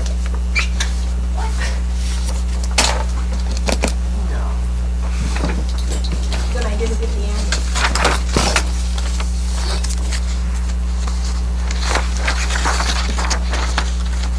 Okay, to honor that, I'm then going to ask ingress and egress then of Paiute. You mentioned just now that because of the traffic study, you are going to see an increase during peak times, Yes. which can potentially cause some kind of displacement. There will be. Right. It's inevitable. Okay. But the intent of the traffic study is say, is it going to actually create substantial harm? And that's what it goes for. But yes, there will be an increase of traffic. And I'm going to ask this question just because I think it needs to be asked. Who is responsible for that displacement? The displacement, new growth. Okay. Any new growth that will happen will add cars to the roadway. Okay. Does that, Mr. Chairman, Yes. does that answer the 12th Street Railroad crossing question? I'm not sure that I'm following that. She also asked about the backup that will occur because of the railroad crossing. And so I'm kind of curious to, has that question been answered? I don't know that it has Can you yet. zoom in on that map for me? Yeah, I see, Chairman, Go ahead. Commission, on that, you know, those are things where the impact fees that the limited impact fee that we get from streets right now, that we're gonna have to, something eventually is gonna have to, because there's some little pockets right there gonna keep growing, as development happens, and yeah, something's gonna have to happen there eventually, but again, it doesn't warrant it at this point in time. But something will have to be done there eventually with growth, because of growth. The road already came over there, by the way. Mr. Chairman, Yes. may I ask? Yeah, absolutely. Please. So regarding the 12th Street crossing, did the traffic impact study that you guys did it take? Does it have 12th Street in it? I would Yes. imagine it did. It did? It does? Okay. So that is addressed in the traffic impact study? It is. Thank you. Commission, anything else? One question, Go ahead. Chairperson. Ms. Poole asked about the Aquifer Study. I don't ever recall, since I've been on this commission, seeing one, or that's Chairman, something. I can answer. Go ahead, sir. Chairman, Commissioners, I can. The county had one done a while back. That's what they're using for what they're using for the SPF did it, I believe. I think that's the company that did it. So there was one done that we've looked at that is available from the county. People can get that to look at. Do you have a rough idea when it might have been It conducted? was done in, I want to say 15. So I might 2015. not just off the top of my head, but I know that's when they started looking at, that's when they started doing or planning for a lot of this water stuff that's going on, so. So just for the general public, what does that, when they talk about Aquifer Study, what does that really entail? What is that? They looked at the whole region and the whole aquifer of where we are. That was in 2015. Ma'am? That's 2015 is what I said. So is there a requirement to re-accomplish it, or is it just based upon demand or? It's not asked for in this, and we don't ask the developers to do that. We have that study that we can use, and it's projected over a long amount of time. So it has a sliding scale of what would growth and such, and similar to impact, similar to a traffic study, I was saying then, what sliding scales on it.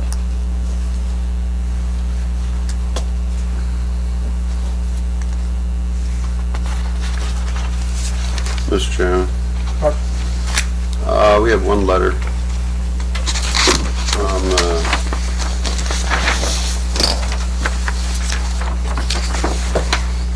Ms. Pauline Isaac. yes, I'm looking through it. I think we've talked about most all of the concern, with the exception of, there's one statement in here, or question that says, how about on-street parking? I preface that by it's their opinion is too crowded, and then it talks about how about on-street parking. So I don't know if we can address that. I mean, I think there's already some on-street parking allowed, yeah, on certain streets there. On-street parking. So the street widths, I will defer back to the applicant. Internally within the development, how wide were the proposed streets? I believe they're 52, if I remember right. 52 from it's total right away. The streets to the back of curb are 40 feet. And Rich, if I'm correct, that's the same width that we currently have in the Silverstone subdivision, correct? Which does allow for on-street parking on both sides of the roadway.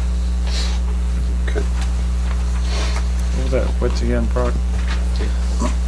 The proposed roadway is 52. Proposed roadway is 42 to back of curb, or 40 to back of curb, and the right of way is 52 feet wide. Thank you.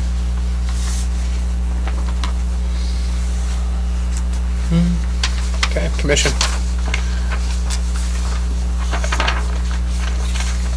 If you do not have any other questions or comments, and not seeing as though anything that is being proposed tonight negates any further movement forward from us, I entertain a motion. Mr. Chairman, I'll give Nancy a break Yes, sir. and make a recommendation to approve a request to approve the Silverstone North preliminary plat consisting of 17.18 acres located east of South 5th West Street, south of Southwest Paiute Street, and north of Southwest Lagos Street. The proposed subdivision will consist of, or with the following conditions. Subject to site plan amendments as required by building, public works, fire, and zoning officials to comply with applicable city codes and standards.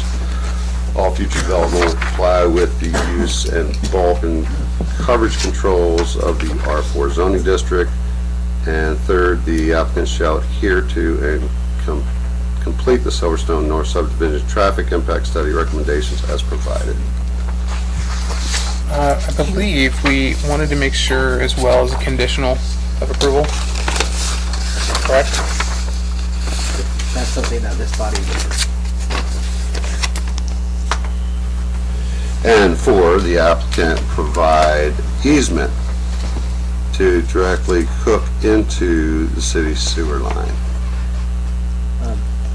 Mr. Chair, Yeah, Mr. Chair. point of clarification. You should have specific language if you want that easement also to be in the form of extending the walking path for said easement. Because yes, they can create the easement. I would clarify it to dedicate public right-of-way for a walking path, which will consist of sewer and water infrastructure.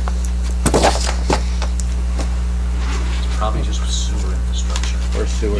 You could put in and/or water, but we might not. need And/or water. sewer water infrastructure per the public works director is even better. Did you get that, Mark? Dedicate public right-of-way to accommodate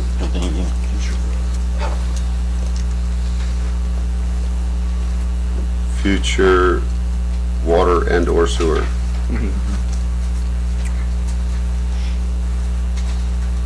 Sewer hookups? Sewer connections? Sewer infrastructure. Sewer infrastructure. Okay, you want to start over? Please, just so that we all are clear.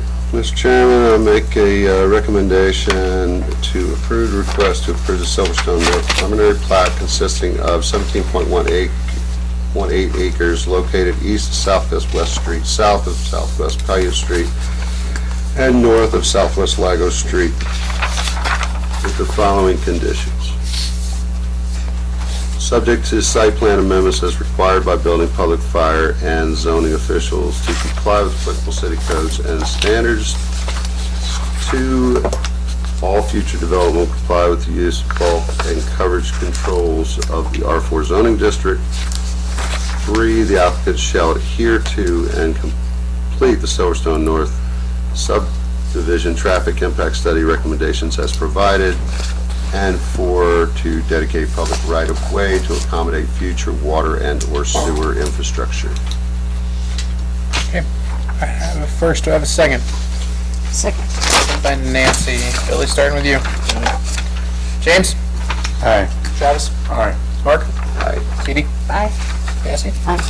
Perfect. That motion does pass. And again, ladies and gentlemen, at any time, if you feel as though something else needs to be said, please talk to your city council members. We are just the ones that move it to them. They are the ones that will actually approve it, complete or not. So please have a conversation with them. Mr. Shorter? In addition, this body will have a typed up findings of fact, which incorporates the testimony that was received here and the answers that were received or provided either by staff or by the applicant. And I don't know, is this public hearing being closed? Well, you had the motion on it.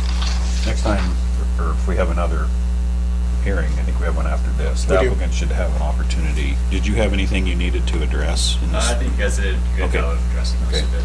Anyway, just to get that clarified. But anyway, there will be written findings of fact and conclusions of law that this body will have to approve. And then it should incorporate all the testimony that was received here. If there's parts of that with which you disagree, you can email the staff and it will be entered into part of the record to be found, well, won't be entered in, the record is closed. The record is now closed. So if the city council wants to incorporate further information beyond the testimony that was received here, they will have to schedule their own public hearing. Thank you. That's That's good clarification. Yep. Thank you. All right, moving down our agenda, ladies and gentlemen, we have a Annex and Zone R4 planned unit development by Casa Cruz, Stephen Taylor Tieran. I'm sorry if I butchered that name. A request to annex and zone R4 PUD approximately 15 acres located on South 10th East Street, formerly Daniels Road, east of Southwest Silverstone Avenue, west of South 10th East Street. Mr. Chair.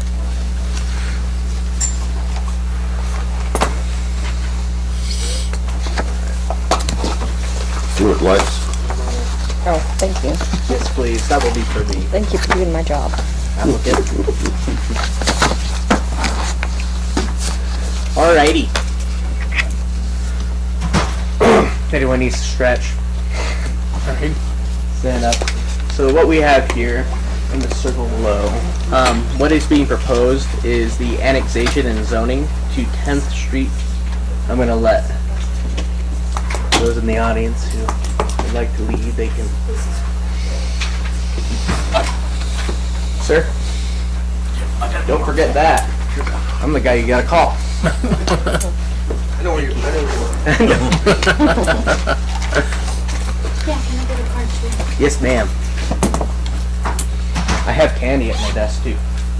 And before I forget, part of the road, I forgot to tell you guys, caved in over there Thank you. from the irrigation, so you might want to check that in front of Miss Isaac's house. Yes, sir. Alrighty. So what we have here is the application for the annexation and zoning to 10th Street Neighborhood R4 PUD. It's approximately 15 acres on what is most commonly known as Daniels Road, but it's South 10th East Street. We have the existing Silverstone subdivision right here. It is just to the this proposed project will have some similarities to the Silverstone North project in that when they annex, they will annex Daniels Road from Centerline. All the other roadway going down there, the city does not have jurisdiction over until it is annexed. Thus, as much as we would love to, we can't say, Mr. Developer, in order to develop this, you will build out all of this roadway, being that we don't have the jurisdictional authority for the road. What is being proposed is a planned unit development, which is a master plan community. It is intended to be mixed use in nature. So the future land use plan labels this as residential. However, though it's residential, areas do allow for low impact neighborhood commercial type uses, which are normally commercial uses that will not have any negative impact on existing close by residential uses. Generally they work from 8 until 5. There's no fumes, there's not a lot of sound. They can be coffee shops, they can be barber shops, low impact commercial uses. The planned unit development, which is being proposed, which is the 10th Street neighborhood, this is a planned unit development which is intended to be amended over time. So what you'll see is even though the applicant is asking to annex a large portion of that, the PUD only covers a small portion. That's because the next portion, they will amend this existing PUD to develop that as needed. So it's important to understand that when you look at this and you look at the site plan, which the applicant will show you, and you say, oh man, we're annexing all of this, but there's a lot of area that doesn't have anything on it. Does that mean he's getting a blank check? Not at all. He will only be able to develop what is approved by this body and what is being asked for with his application, which is 24 live-work attached townhome units, similar to the last type of project that did this was Turner House. 8 non-live-work townhomes, and then 4 townhomes with small office and coffee shop space. That is all that is being asked, as well as a community green space, which will have a playground area, community gardens, sports courts, and activity fields. Historically, this land has been largely utilized for agricultural purposes. Also, it is close by to a manufactured home park, which is also intended to become part of this PUD over time and also annexed. For the overall master plan, when we look at a PUD, we have the different components that we need to check. It needs to promote a variety of land uses which are harmonious to what is around it. It needs to encourage creative development and innovative development practices. We need to retain and also conserve our topographic features. We need to promote greater use of streetscape and also pedestrian aesthetics. We need to promote the creation and efficient use of open spaces, and we need to create flexibility of improvements of lots and to develop a new creative land use development concepts. The mixed use nature of what is being proposed, I believe, checks most of these. As far as any staff recommendations that we may have and or concerns, water. You will see what is being proposed by the applicant is a substantial amount of green space. I believe that we have suitable alternatives to help alleviate certain watering stresses. You could make certain conditions, such as that any large fields, instead of being your typical grass, could be something such as buffalo grass, which uses a very small amount of water compared to its average counterparts.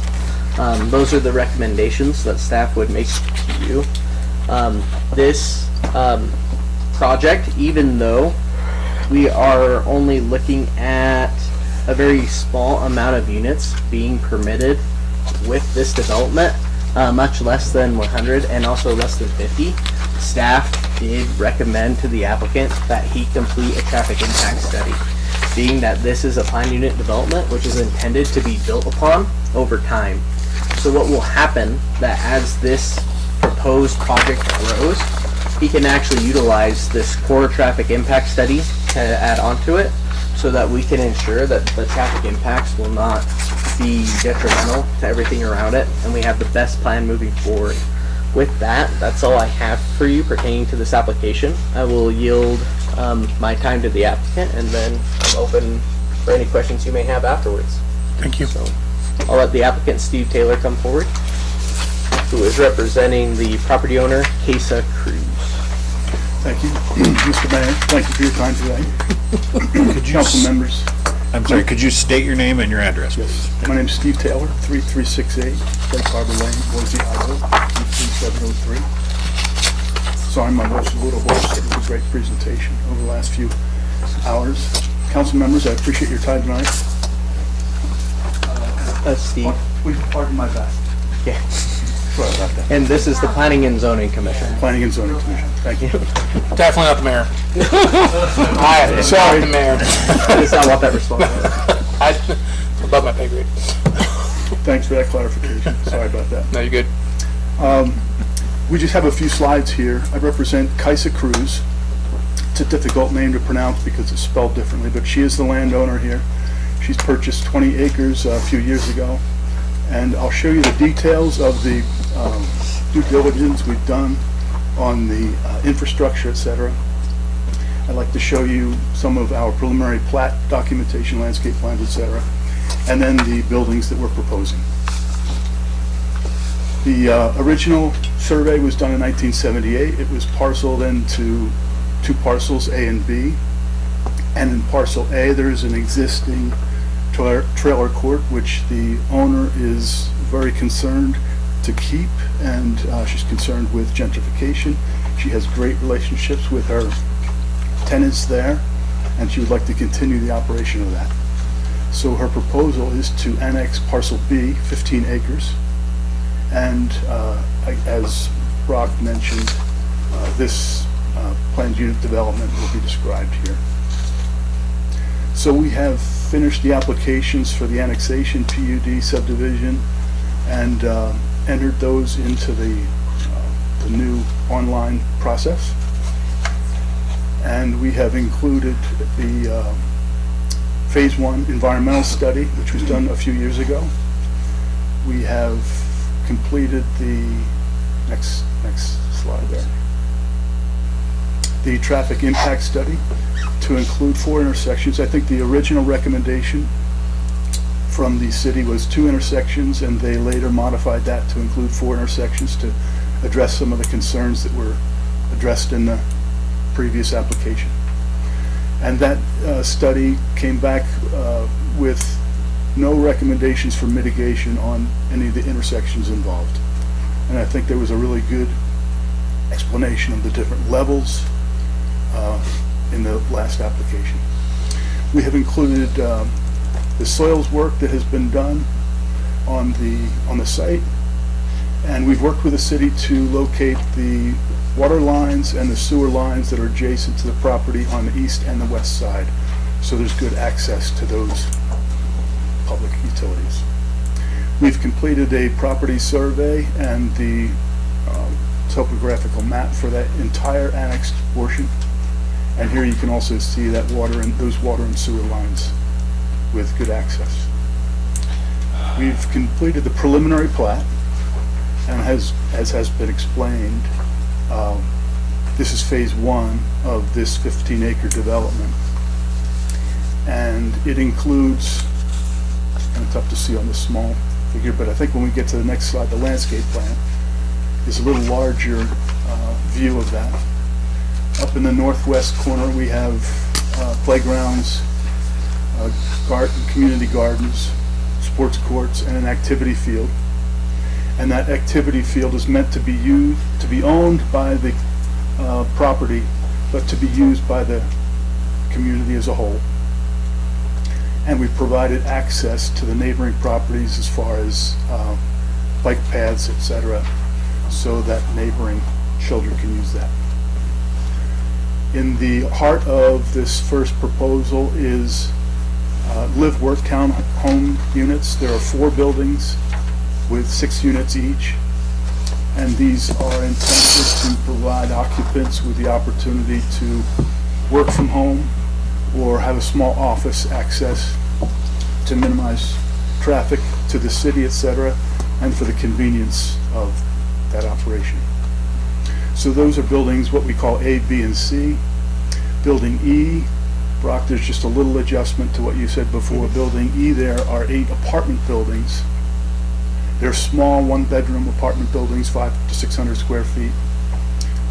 And building F, just below that, there are 4 apartments in the top 2 sections, Brock, and then some common space or small office space for a barber shop, as Brock mentioned, an insurance office, etc., coffee shop, those sorts of things. Next slide is our grading plan, and we do have some topography to alleviate. We've got a rise of about 10 feet from north to south over about 1,200 feet of property length. And that concludes the engineering and the due diligence we've done on the development of the property itself. And these next slides are describing the floor plans and elevations. And here's a typical building D of the 4 units, 3 stories.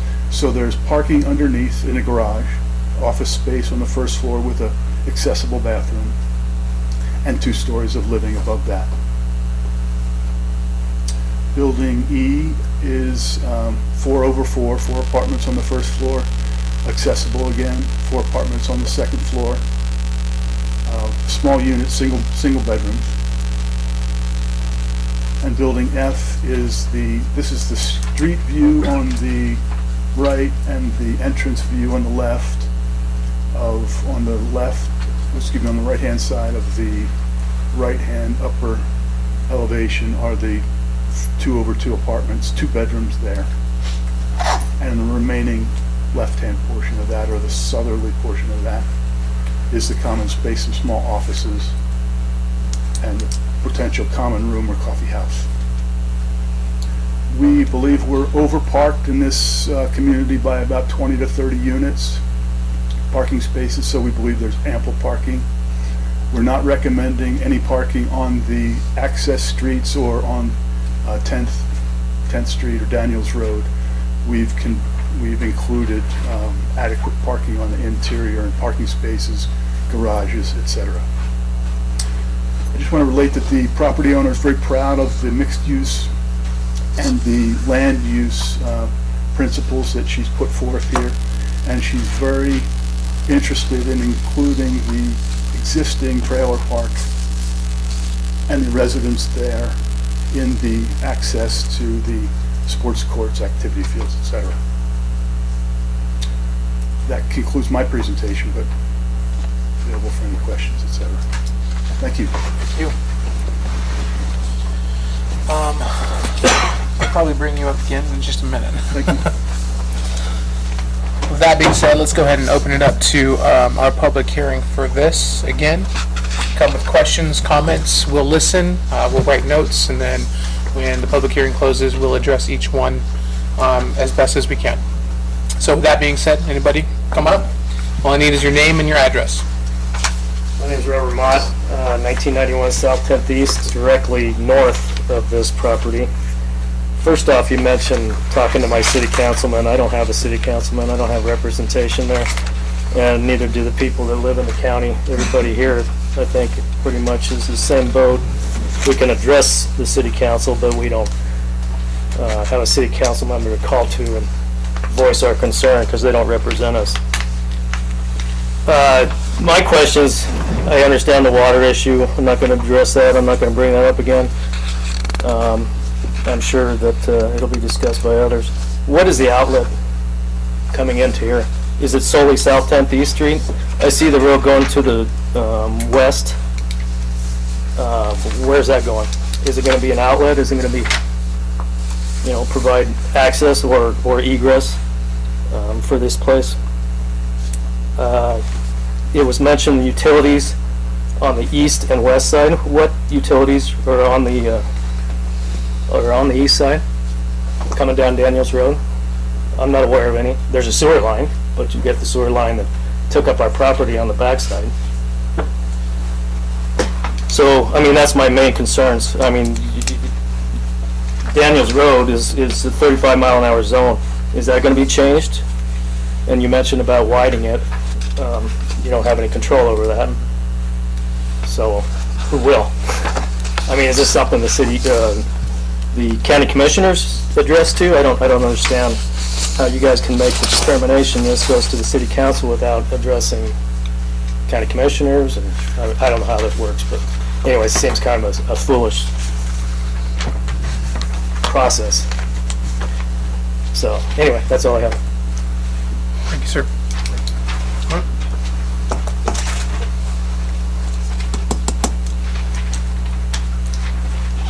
My name is Brad Agen, A-G-G-E-N, 1975. I'm just north of Bob. Traffic. What are you going to do when there's swathers and hay trucks, and I get a swather coming out to my place to cut my hay? What are you going to do with the... It's zoned agricultural. I raise cows, so I can sell beef and put beef in my freezer. There's a stink with cows. I don't mind it. Some people don't like the flies. I chase them all over the house. Water. More people. Let's bring more people into Mountain Home. There ain't water. It's dropping the wells. We're in a drought. You know that. You can... I couldn't water my hay. I couldn't water my hay last year. I didn't get one cutting of hay off there. Traffic. What do we do? On the end of 10th, Daniels Road, where 12th cuts across and goes over the railroad tracks. Then there's that little triangle where the pumps for them settling ponds. And that takes us out to Highway 30. What are we going to do if there's an ambulance coming and the train's blocking the track and everybody's wanting to go to Walmart and the cars are bumper to bumper on the end and blocking Daniels Road? They won't move. They don't get it.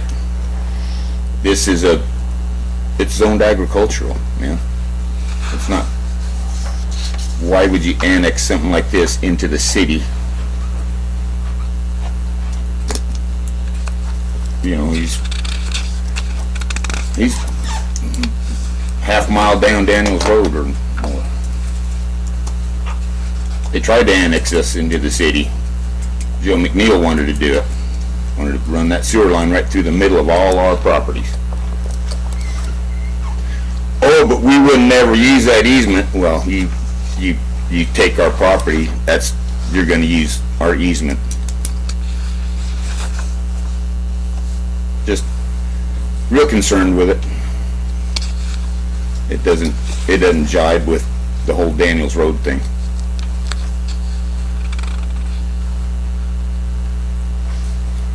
Please be mindful of that in your vote. Thank you, Brad. Anybody else?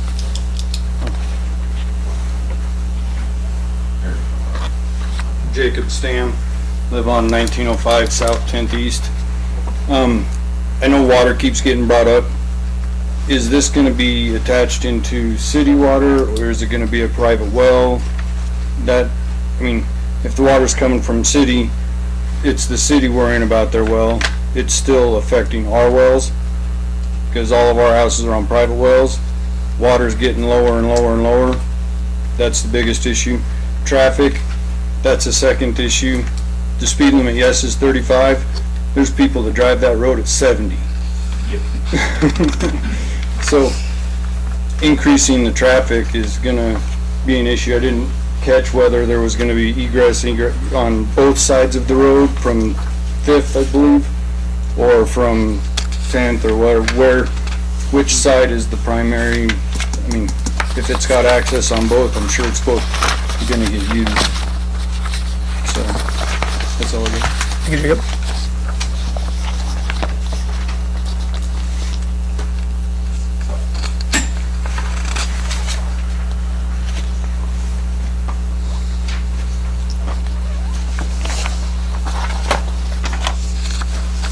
My name is Misty Pierce. I live at 418 Oak Court. I don't live in this subdivision, but I am a city resident, and I'm very concerned. I understand you guys are the first step before city council can go forward. I understand the process of government. However, I've noticed that the concerns about water and traffic are being ignored, not just here, but at city council. They don't give a damn. Excuse my language, but they don't. All they're looking for is lining their pockets and putting money into the city that is actually not going to come because we have no water. My biggest worry is I have been in touch with city council. I've been in touch with county commissioners, Brock, Department of Water Resources. There is no water. There is not a confirmed agreement with the county on water. And I know that because I sat in those meetings when the city had the opportunity to sign onto agreements and they refused. We have no water.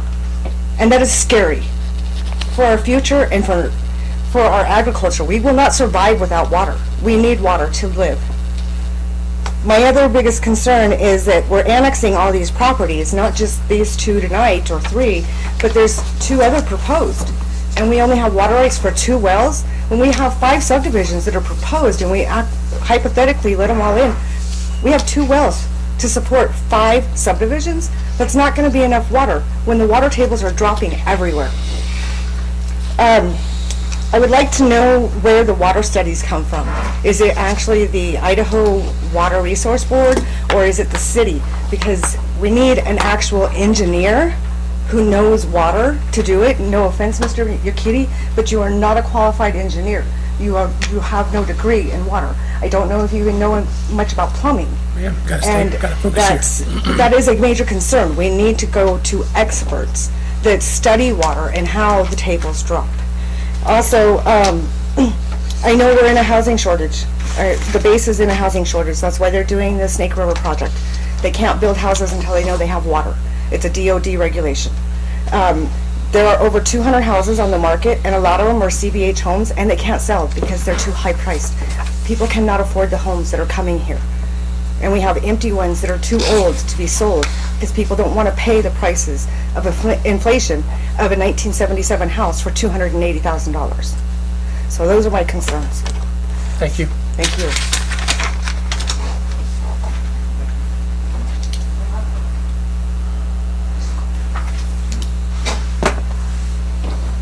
Anybody else?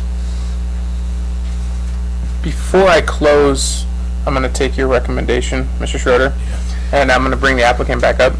So much, go ahead and come on back up.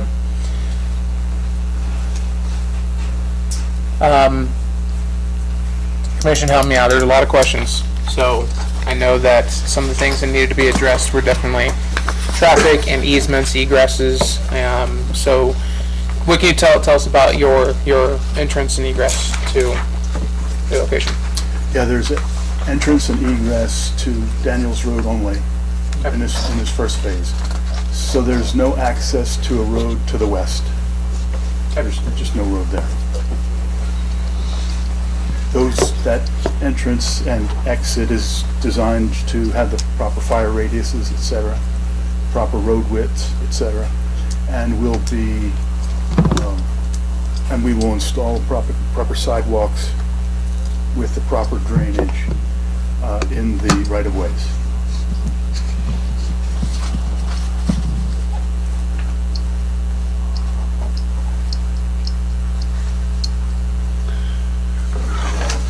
I'm going through, I apologize if I'm... No problem.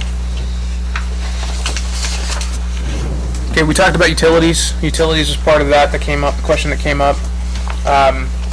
We do know that there's a sewer line that runs down that backside.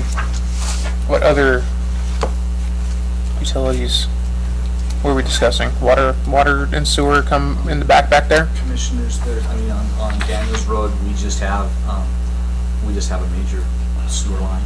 So that's where they would connect into the sewer, and they would connect into water off of the backside, off of in between Silverstone and this property, on the 8-inch water line that's right there.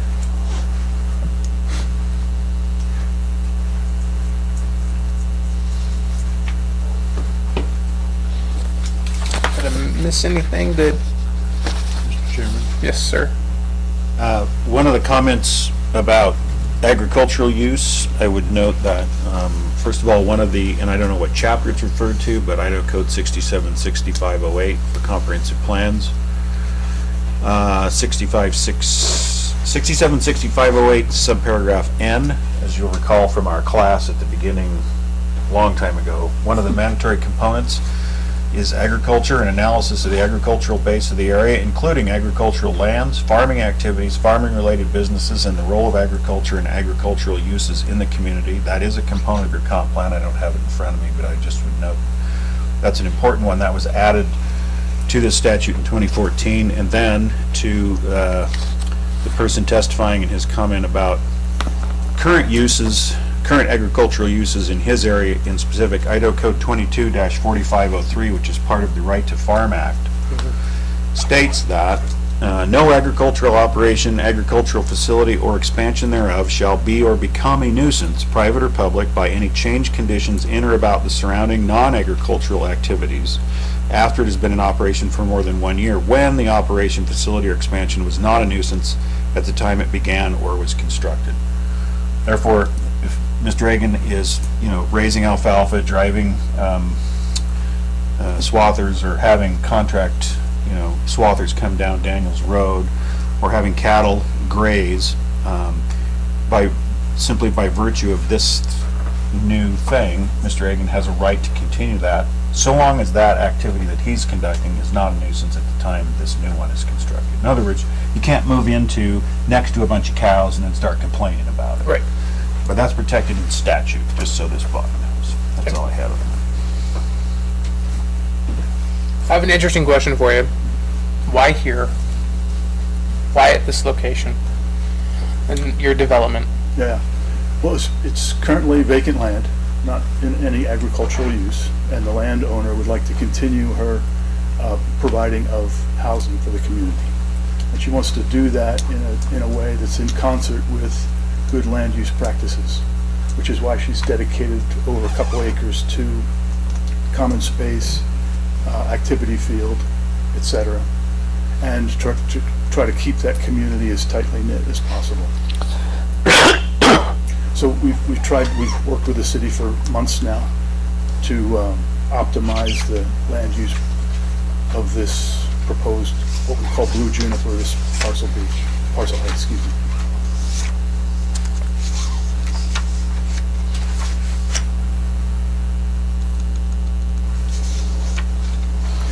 Could I add one thing to that, sir?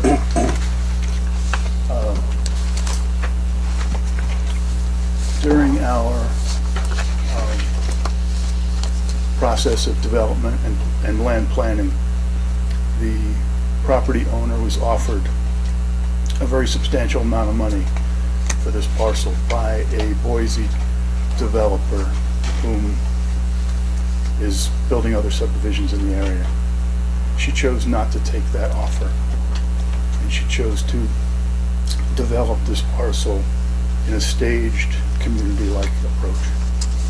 So this is phase one of that. And we hope, my words to Brock a few months ago were, Brock, we want to be at the top of your list when it comes to the quality of this land use plan. And so we've worked diligently with him and taken all his recommendations. So we are offering an alternative to a typical not to be disparaging of any other developers, but a typical development that we see in other subdivisions. Mr. Chair, Yes, sir. just to address Misty, you asked about a water study. There is a fairly recent 2019 water study that you can find on the city's webpage. It's quite extensive. It goes into an awful lot of things. I'm not sure exactly what your questions may be for the water study, but if it's not in this study, I'd be surprised. So just throwing that out there for you.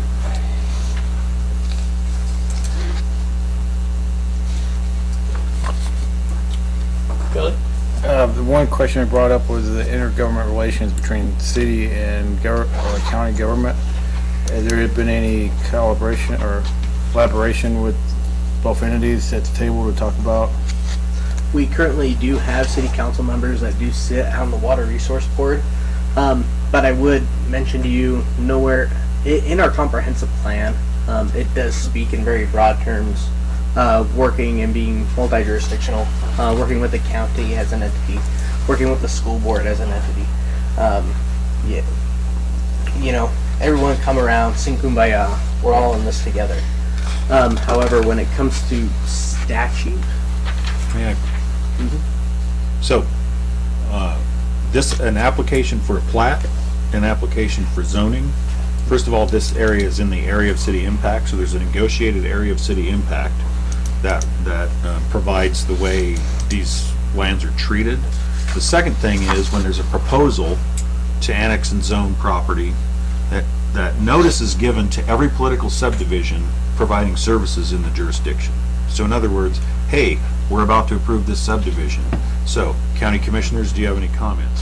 Fire district, do you have any comments? Water district, do you have any comments? School district, do you have any comments? Those are all required by statute. Mr. Brock can certify that those notifications were sent. If any of those entities had any concerns, including highway districts, they would bring them to us in writing. And you've seen that with ITD. So that's how that part of the project. And I want to draw that out just for the fact that to make sure that the residents didn't feel like they wasn't getting representation since there was two bodies of government. Since we didn't get any letters, like you said, of that. 25 public entities were notified on 11/19/21. Sorry, I'm stalking. Say that again, Rich, sorry. 25, it's in your notification responses on your staff report. It says notifications were sent to 33 property owners within 300 feet, 25 public entities. It was in the Mountain Home News twice, like it's supposed to be. It was posted. So those are which would include the county. Which includes the county, like Mr. Chairman. Yes, sir. Also, to the point that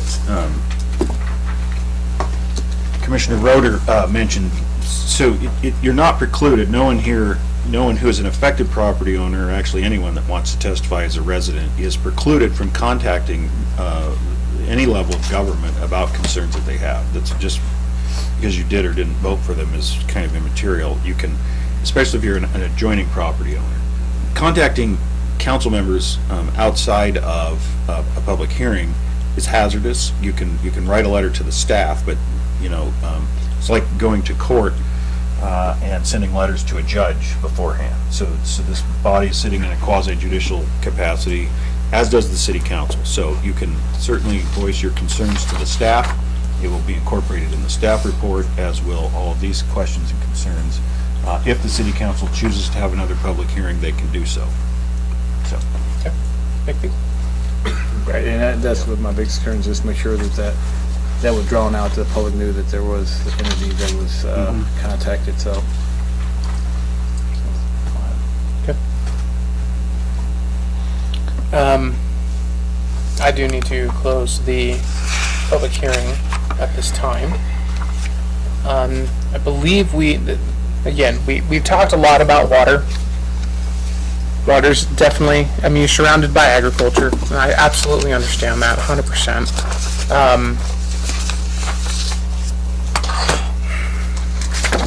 Sitting on a board that, I'm speaking from personal here, sitting on a board that approves development, I understand very well the concern of water. I have many people in the county that I know very well who farm, and there's a big concern for water for them. I understand the city says that they use 8%. I understand that sitting as the chairman of the planning and zoning, I go by the EUDs that are mentioned by the Public Works. Water is a very hard one. It is. And I wish I had the answers. I don't. And when we look at developments like this and all of the potential properties that are going to be developed, we have to definitely start taking into concern, because I am also on the same side as it doesn't matter how many wells you dwell or how many wells that you drill, water is still going down. And I understand that too, 100%. The city does talk about rights, water rights, and the Idaho water rights is a very fun and boring read if you ever want to get into it. But it definitely explains a lot of how those rights work in water. The older the rights, the higher priority you have. So that means that if you have rights dating back to the late 1800s, early 1900s, you come first. If you have rights that 1960 to 1990, then you're going to be on the bottom of the pile. Those are just how the rights work with water.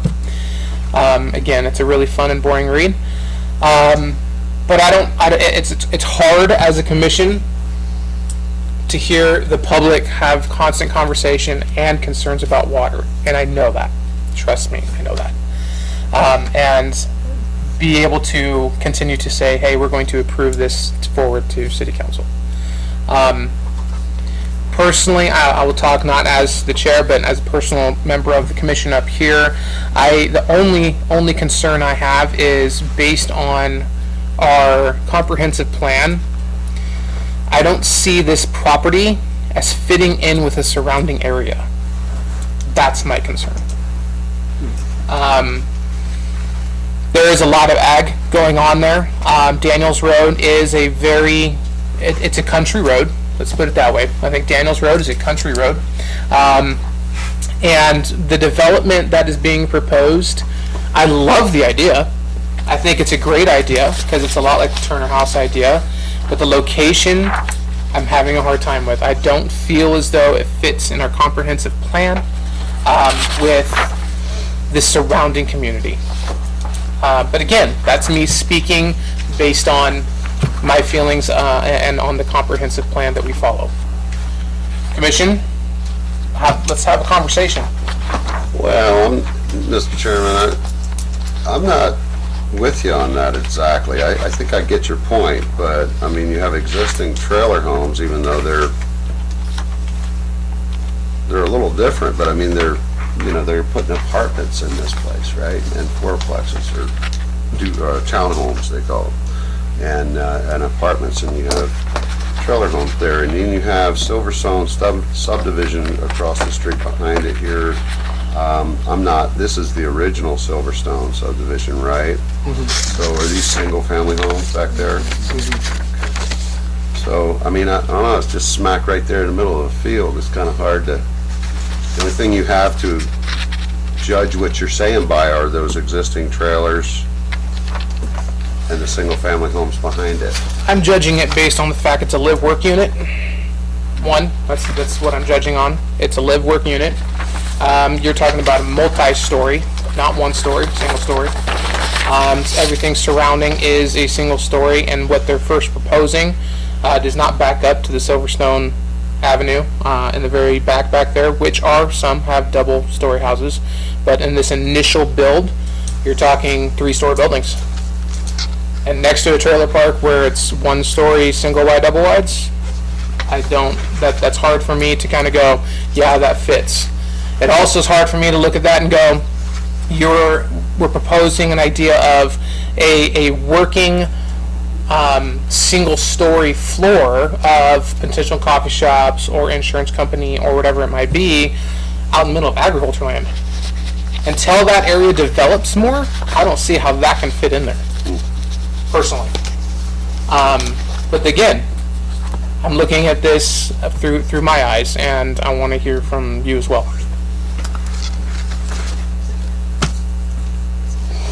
I'm just gonna let the applicant know he gets it down. Oh, Yeah. Yeah, you don't have to stand there the whole time. I thought you said no, so I stopped. Can I- can I- Well, let me, if I can just, because I'm old and I'll probably forget. Anyway, what I hear what you're saying, but then by virtue of being a PUD, it's kind of, in one way, encapsulated in and of itself. And people have cars. And what I'm trying to say is you're going to have other people coming in there. I mean, to me, it's not in the middle of nowhere. I mean, it's fits where that is. But I think going back to the water, which I wanted to address too, the way, we can't do anything about the water. I mean, the water is what it is. But we can do things to conserve water. And we can conserve a lot of water. We use a lot of water that we don't need to use. We just have to build smart. Look down in Arizona. Look at any of the places that are totally drought, just no water at all, and see how they build there, and they don't use an overabundance of water. So I think because we can't control water, we can't control what's going to be in there, we have to be able to do what we can control, and that's being wise about its use. Did you close the public hearing? I did. Then you should sit back. Sit? Yeah. Sorry, but we can't take any more testimony. Yes, sir. I guess my concern is that in the past, we've talked a lot about the building out and building density and within the town and area. And my concern has always been, and Brock pointed this out, we have a lot of problems. We can't control what the county does. At the same time, we can control a little bit about what the city does. And we're talking here again about possibly fixing up part of a road and leaving the rest of the road to be done at a later date at some point in time when the county decides that they want to do this. So we're actually, in this particular case, even though there's a subdivision very close to it, we are building out an island. And we're not, it seems to me that that goes against part of what we've been trying to do in the past. And I do believe that we're going to see a lot more subdivisions, a lot more infilling, and I think that in that respect, regarding the roads, I agree. Water is a problem. Traffic is always going to be a problem. But it doesn't seem, I don't think we should be making problems for ourselves. And in this case, I think this is one thing we might be doing, adding to a problem that we don't need. We need housing, but we don't need to have these pieces of road fixed here and here and here. And poor old Rich, he knows I was after him for years on Third, so. Chairman? Yes, sir. Chairman and Commissioners, this is actually kind of a unique road because we have a big easement. It's a unique road because we have a sewer underneath it. So in order for us to get out to our sewer lagoons, we actually maintain this road. So this is a road that actually we do maintain a lot of the different things that go on it. We plow it so we can get out to our lagoons so that our headworks do things. We actually, if you get all the way at the end where it turns to go to the lagoons, we own that road right there. So that is city property. We own that. That is ours. So we do maintain this road a little bit more than what we would the other type of road. So this is in the county. So this is kind of a unique situation. Thank you. Sorry, I'm trying to find the comprehensive plan online. Can you direct me there to it? Because I'm on our website. I'm trying to find.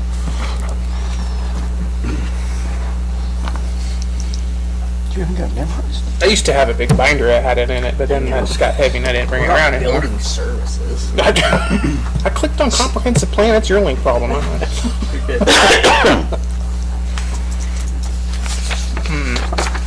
This is a tough one. I'm gonna be honest with you guys. This is a tough one.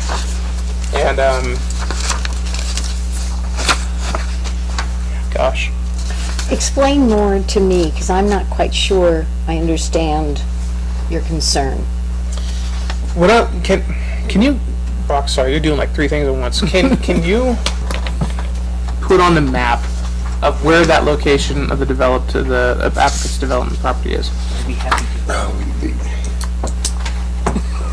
I just want to turn the lights off and work. So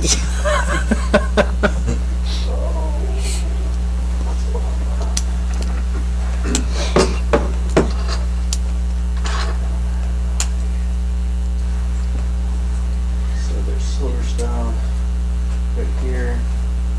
Chairman, if you Google right there. Mountain Home Comp Plan, it pulls you right to it. Yeah, I did that and it still didn't come to it. I'm sorry. Can you zoom in a little, Mr. Chair? There we go.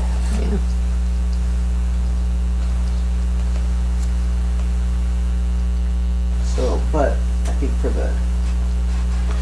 the point you're making, So, you want it a little yeah, bit that's perfect. Keep it right there. Keep it right there. So the developed property that's being proposed is at the very end, right down, right? Okay. So you have ag land on the bottom. You have ag land off to the east. Okay. You have non-used land up yet to the north of it. You have a development off to the west, which is Silverstone, and this is kind of sitting. And there's only another big problem that I'm having is there's only one entrance and exit. To me, that's a big problem. It should connect, in my mind, it should connect to Silverstone. But it won't because there's houses there. I don't see an opportunity to. So to speak to that, Yes. a little bit, Mr. Chair. Yeah. There's an easement. Yeah. To speak to that, so what's important to know is at the beginning of the discussion, we said this is a planned unit development, which is intended to be amended upon. The idea was because right now we have this property owner right here. I'm not sure if anything has been done, but there has been talks of adding more homes here. The idea was that as this expands this way, and if this was to expand right here, that we could take, what's this road called again? Rich, what's this road right here? Vera, that's it. That Vera would actually make a little U and be able to attach us right here. Because you are correct. One of my biggest preoccupations that I do have are actually similar in that this is the only way that we can access it here. And for someone to get over here and go all the way over here, there's no way through. You have to go all the way around on 12 and come there. And we do recognize that that is a weakness. However, being that the applicant is only asking for the PUD to be associated with this portion, as staff, we do not lose the opportunity that as other growth happens and everything's facilitated, that there could be an opportunity to link it with Vera going through this property right there. Okay. It's also important to note that we did give this to the police department and also to the fire department, and it was under their review, and they believe that they will be able to adequately service what is proposed. Can you repeat that one more time? You said they The believe or fire can't? department and the police department have been given this preliminary plat for this PUD for review, and they believe that they can adequately service it. So I guess we're among believe or can. They can. That's what they said. Okay. Thank you. I'm just.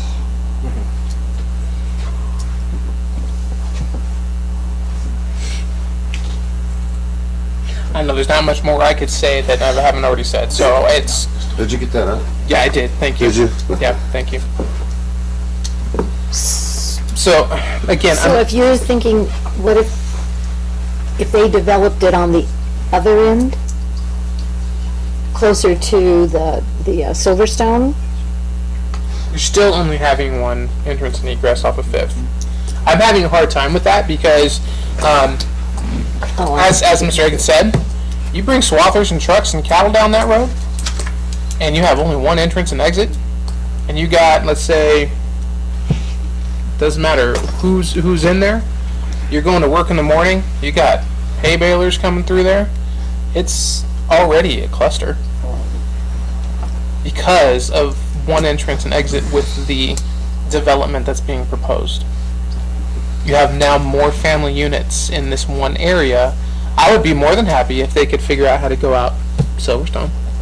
I mean, I could be open to that a little bit more. But I understand that there was a traffic report study done, and I get that too. But I don't know if the traffic report study considers the type of vehicles on the road. It actually does. I don't know if they did ag, but they did say this is anticipated for commercial and residential traffic. So there's a point there. Mr. Chairman, they may not, I don't know that I think that's a good point. Do they take harvest time into account? Or whatever else the ranching and farming community in that area do? You know, this may just been a snapshot during a low travel time, even though maybe some of the traffic is ag. It may not have been at a peak time. It could be a problem. Would it be every day?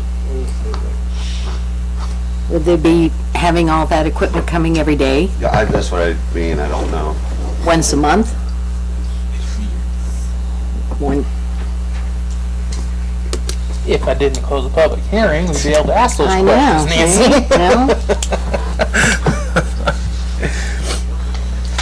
There's a limited amount of detail you need to get into. I know. Also, Chairman, if I can. Yes, sir. So we did the 24 lived work units. Does the traffic study include the amount of traffic that's going to be from customers to these units, depending on what these It work does. they do? Okay.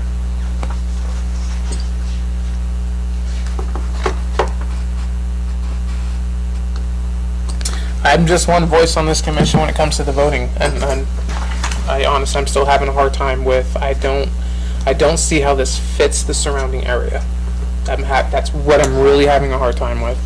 I love the idea, I love the development, I love what it's bringing, but in that specific area, I'm having a hard time with.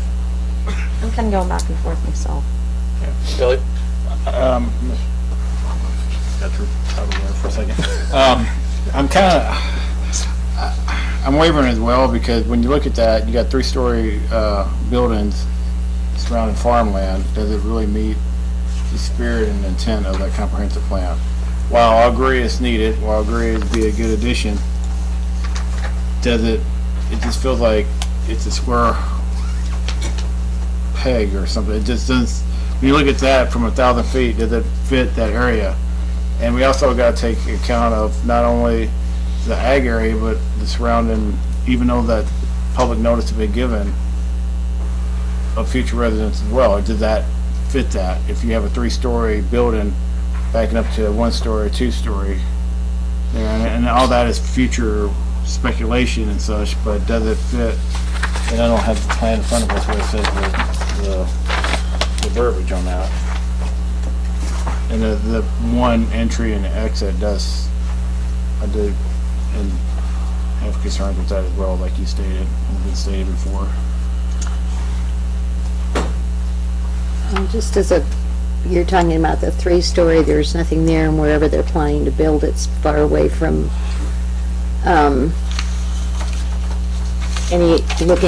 overlooking any neighborhoods. Personally, I would love it to be able to look out over farmland. That would be wonderful. It'd be a beautiful view. But also taking in the public, do the farm owners want to look at that? And there's got to Well- be give and take. I mean, I understand it's two sides of the coin. Those are all, but there's nobody living there. There's that a house there on the corner. There's 2 houses, isn't it? Or I'm seeing something different.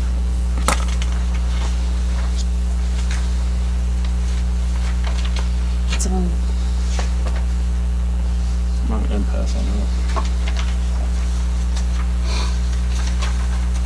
Mr. Chair? Yes, sir. Not to make things more difficult, but if you were to add land as well, our comprehensive plan does speak to the preservation of agricultural land, and there could even be an argument that, let's say that because good good, better, best. If that was your spectrum, and it was like, well, let's say if this was just Silverstone expanding, and that they were going to build the same thing over here, you could actually say that what they are proposing due to the density preserves agricultural land and reduces sprawl. Which, when you look at the planned unit development, even though it seems like, are we putting density out in the middle of nowhere, it is supposed to kind of be its self-contained type of ecosystem. But the comprehensive plan, unfortunately, sometimes it can contradict itself, which is why we have you. So, For the record, I'm not on my phone. I'm reading the comprehensive plan. I just please don't think I'm up here. Some Facebook.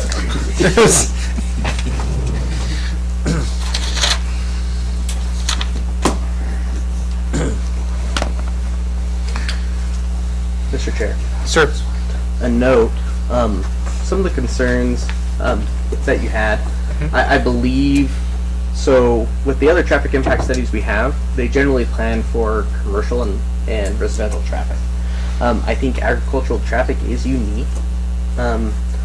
Some potential options that you could have by, do we have enough information, do we not? We don't like dragging out processes, but sometimes government could be slow. If there are certain portions of information that this body would like to have to feel more confident in their recommendation, specific to the location, you could potentially ask to table the meeting until there's more information concerning a traffic impact study for the agricultural uses that are there, and what that looks like, and if that has to be taken into consideration as far as a traffic impact study. It's not a bad idea. I like that idea. And whether or not, as you mentioned, during those peak times, because I have the traffic impact study here, I'll make sure any member of the public who would want to have that, I'm certainly able to give that to you. Anyone who lives there may see the traffic impact study and be like, this guy doesn't know what he's talking about. And you can definitely say that, but that's the information we have from the certified person.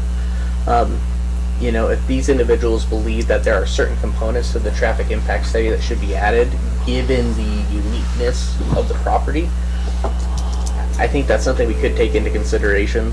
I can tell you from what I've read in the summary of the traffic impact study provided, I don't think it addresses the specific agricultural uses. And if that's a concern as far as the peak times, cars getting in, potentially having momentary traffic jams, being it just seasonal stuff going on, being it harvest season, and then, oh no, something's on fire too, and it's the worst case scenario, how are we going to mitigate those? I don't think it would significantly inconvenience the applicant. It may be an inconvenience and that there's no answer today, but being that traffic study's already done, it could be as simple as going to the traffic engineer and asking him, do you have any answers for agricultural traffic specifically? We could even get with some of the local agricultural workers in that area and have them give us, you know, because we know when harvest is, we know when certain busy times are, and maybe try to add that to said study as well. Those are just me thinking out loud, trying to ensure that you have the best information, and when the recommendation is made to City Council, that they have the best information as well. I appreciate that, thank you. And I do like that idea. Mr. Chairman. Yes, sir. I thought of one more thing that was brought up during public testimony, and I'd like Mr. Urquidy to be able to respond, and that was the claim that I guess it was an accusation or something about a lack of engineering regarding water. Could you speak to the city's engineering contract? Yeah, so, I mean, I'm going off of everything that they have in our master water plan. I talked with our water engineers that do that, Broccoli engineers who we use for our water surveys. He's the one that helped to put together our master plan, and he's a hydrogeologist guy in Twin Falls that Keller works with to do that. So that's where I'm just relaying things that have been told to me. So not a water expert, I am not an engineer, I'll tell you that. I'm a math teacher, there we go. That runs personnel in Public Works.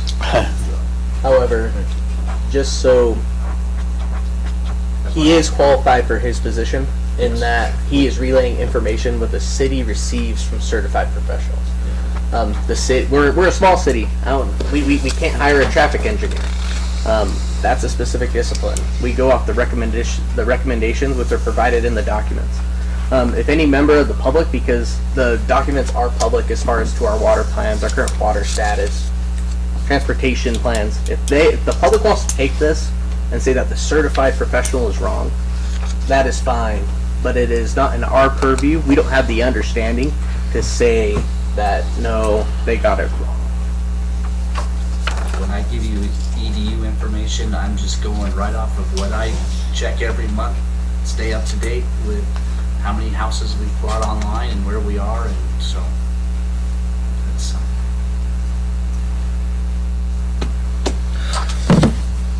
Okay. Another issue that I'm having is if Silverstone to the west is currently zoned at R2. No. Says that right here. It's a horse of many different colors. Hold on. Oh, it says, sorry, excuse me, it's R3. I apologize. It's R3. Yeah, it's weird. This portion. So originally, we had an R2 designation, and then they zoned the rest R3. However, it's important to note that their minimum lot sizes and development standards actually fall in to the R4 standards. So it's almost like a it's almost like an R3 in name only. So, not to make your life complicated.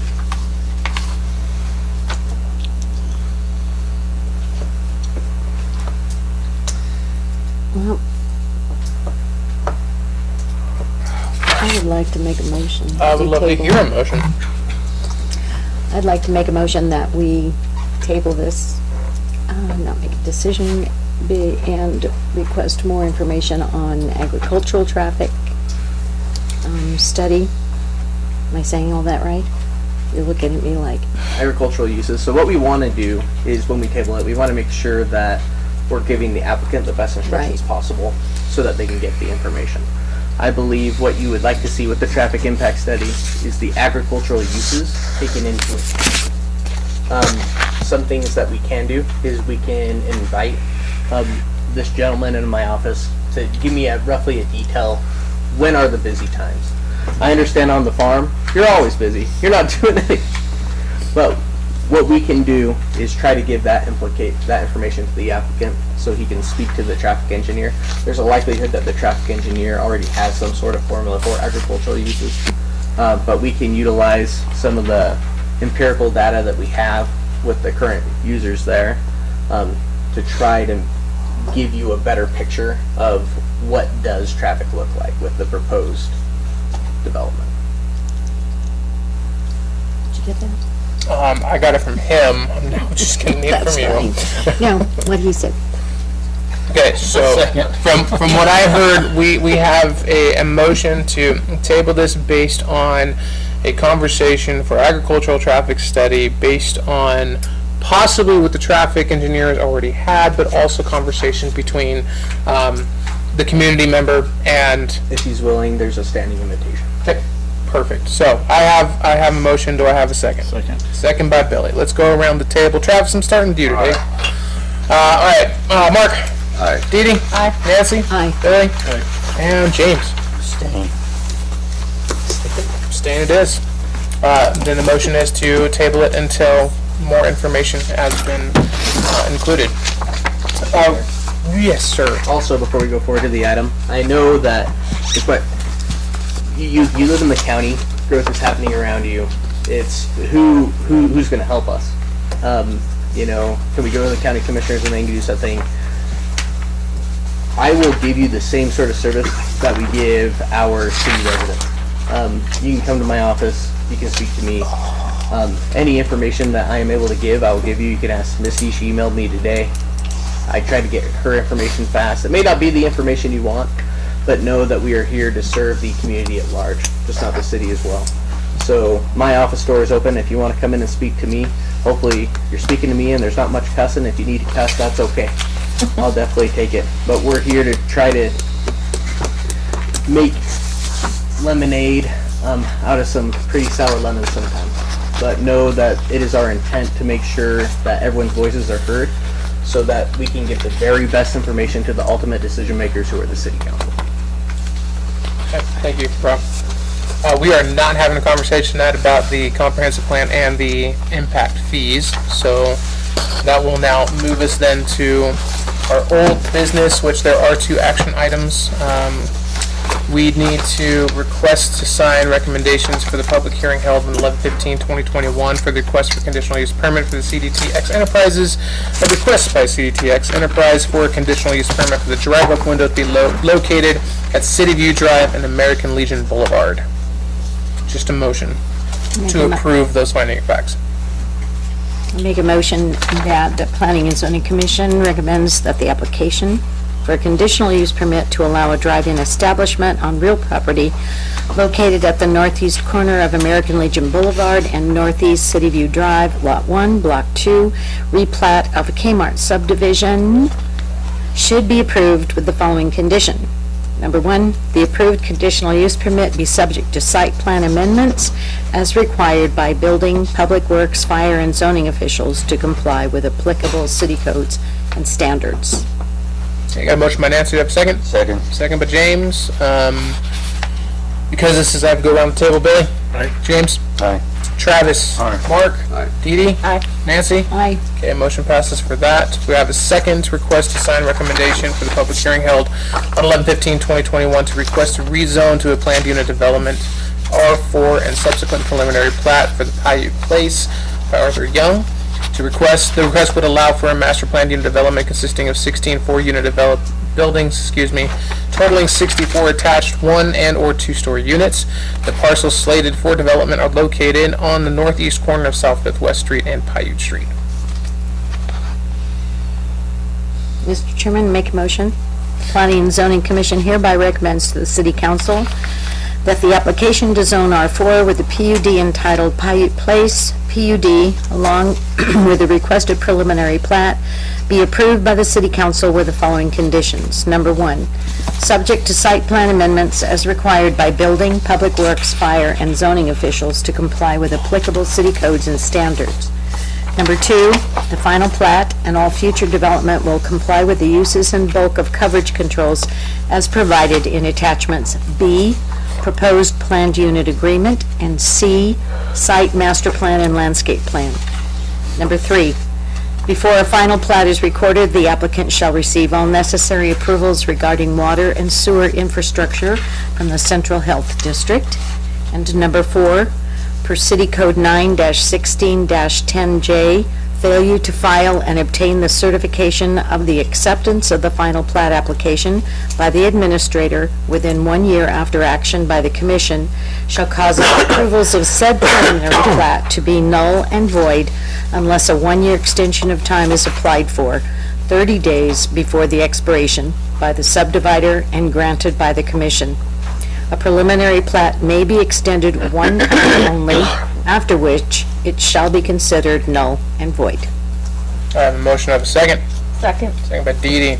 Nancy? Aye. Dee Dee? Aye. Mark? Travis? Aye. James? Aye. Billy? Motion passes. There is nothing left on our agenda, and ladies and gentlemen, we are adjourned at 8:48. Thank you, everybody. Nancy, do we have to read all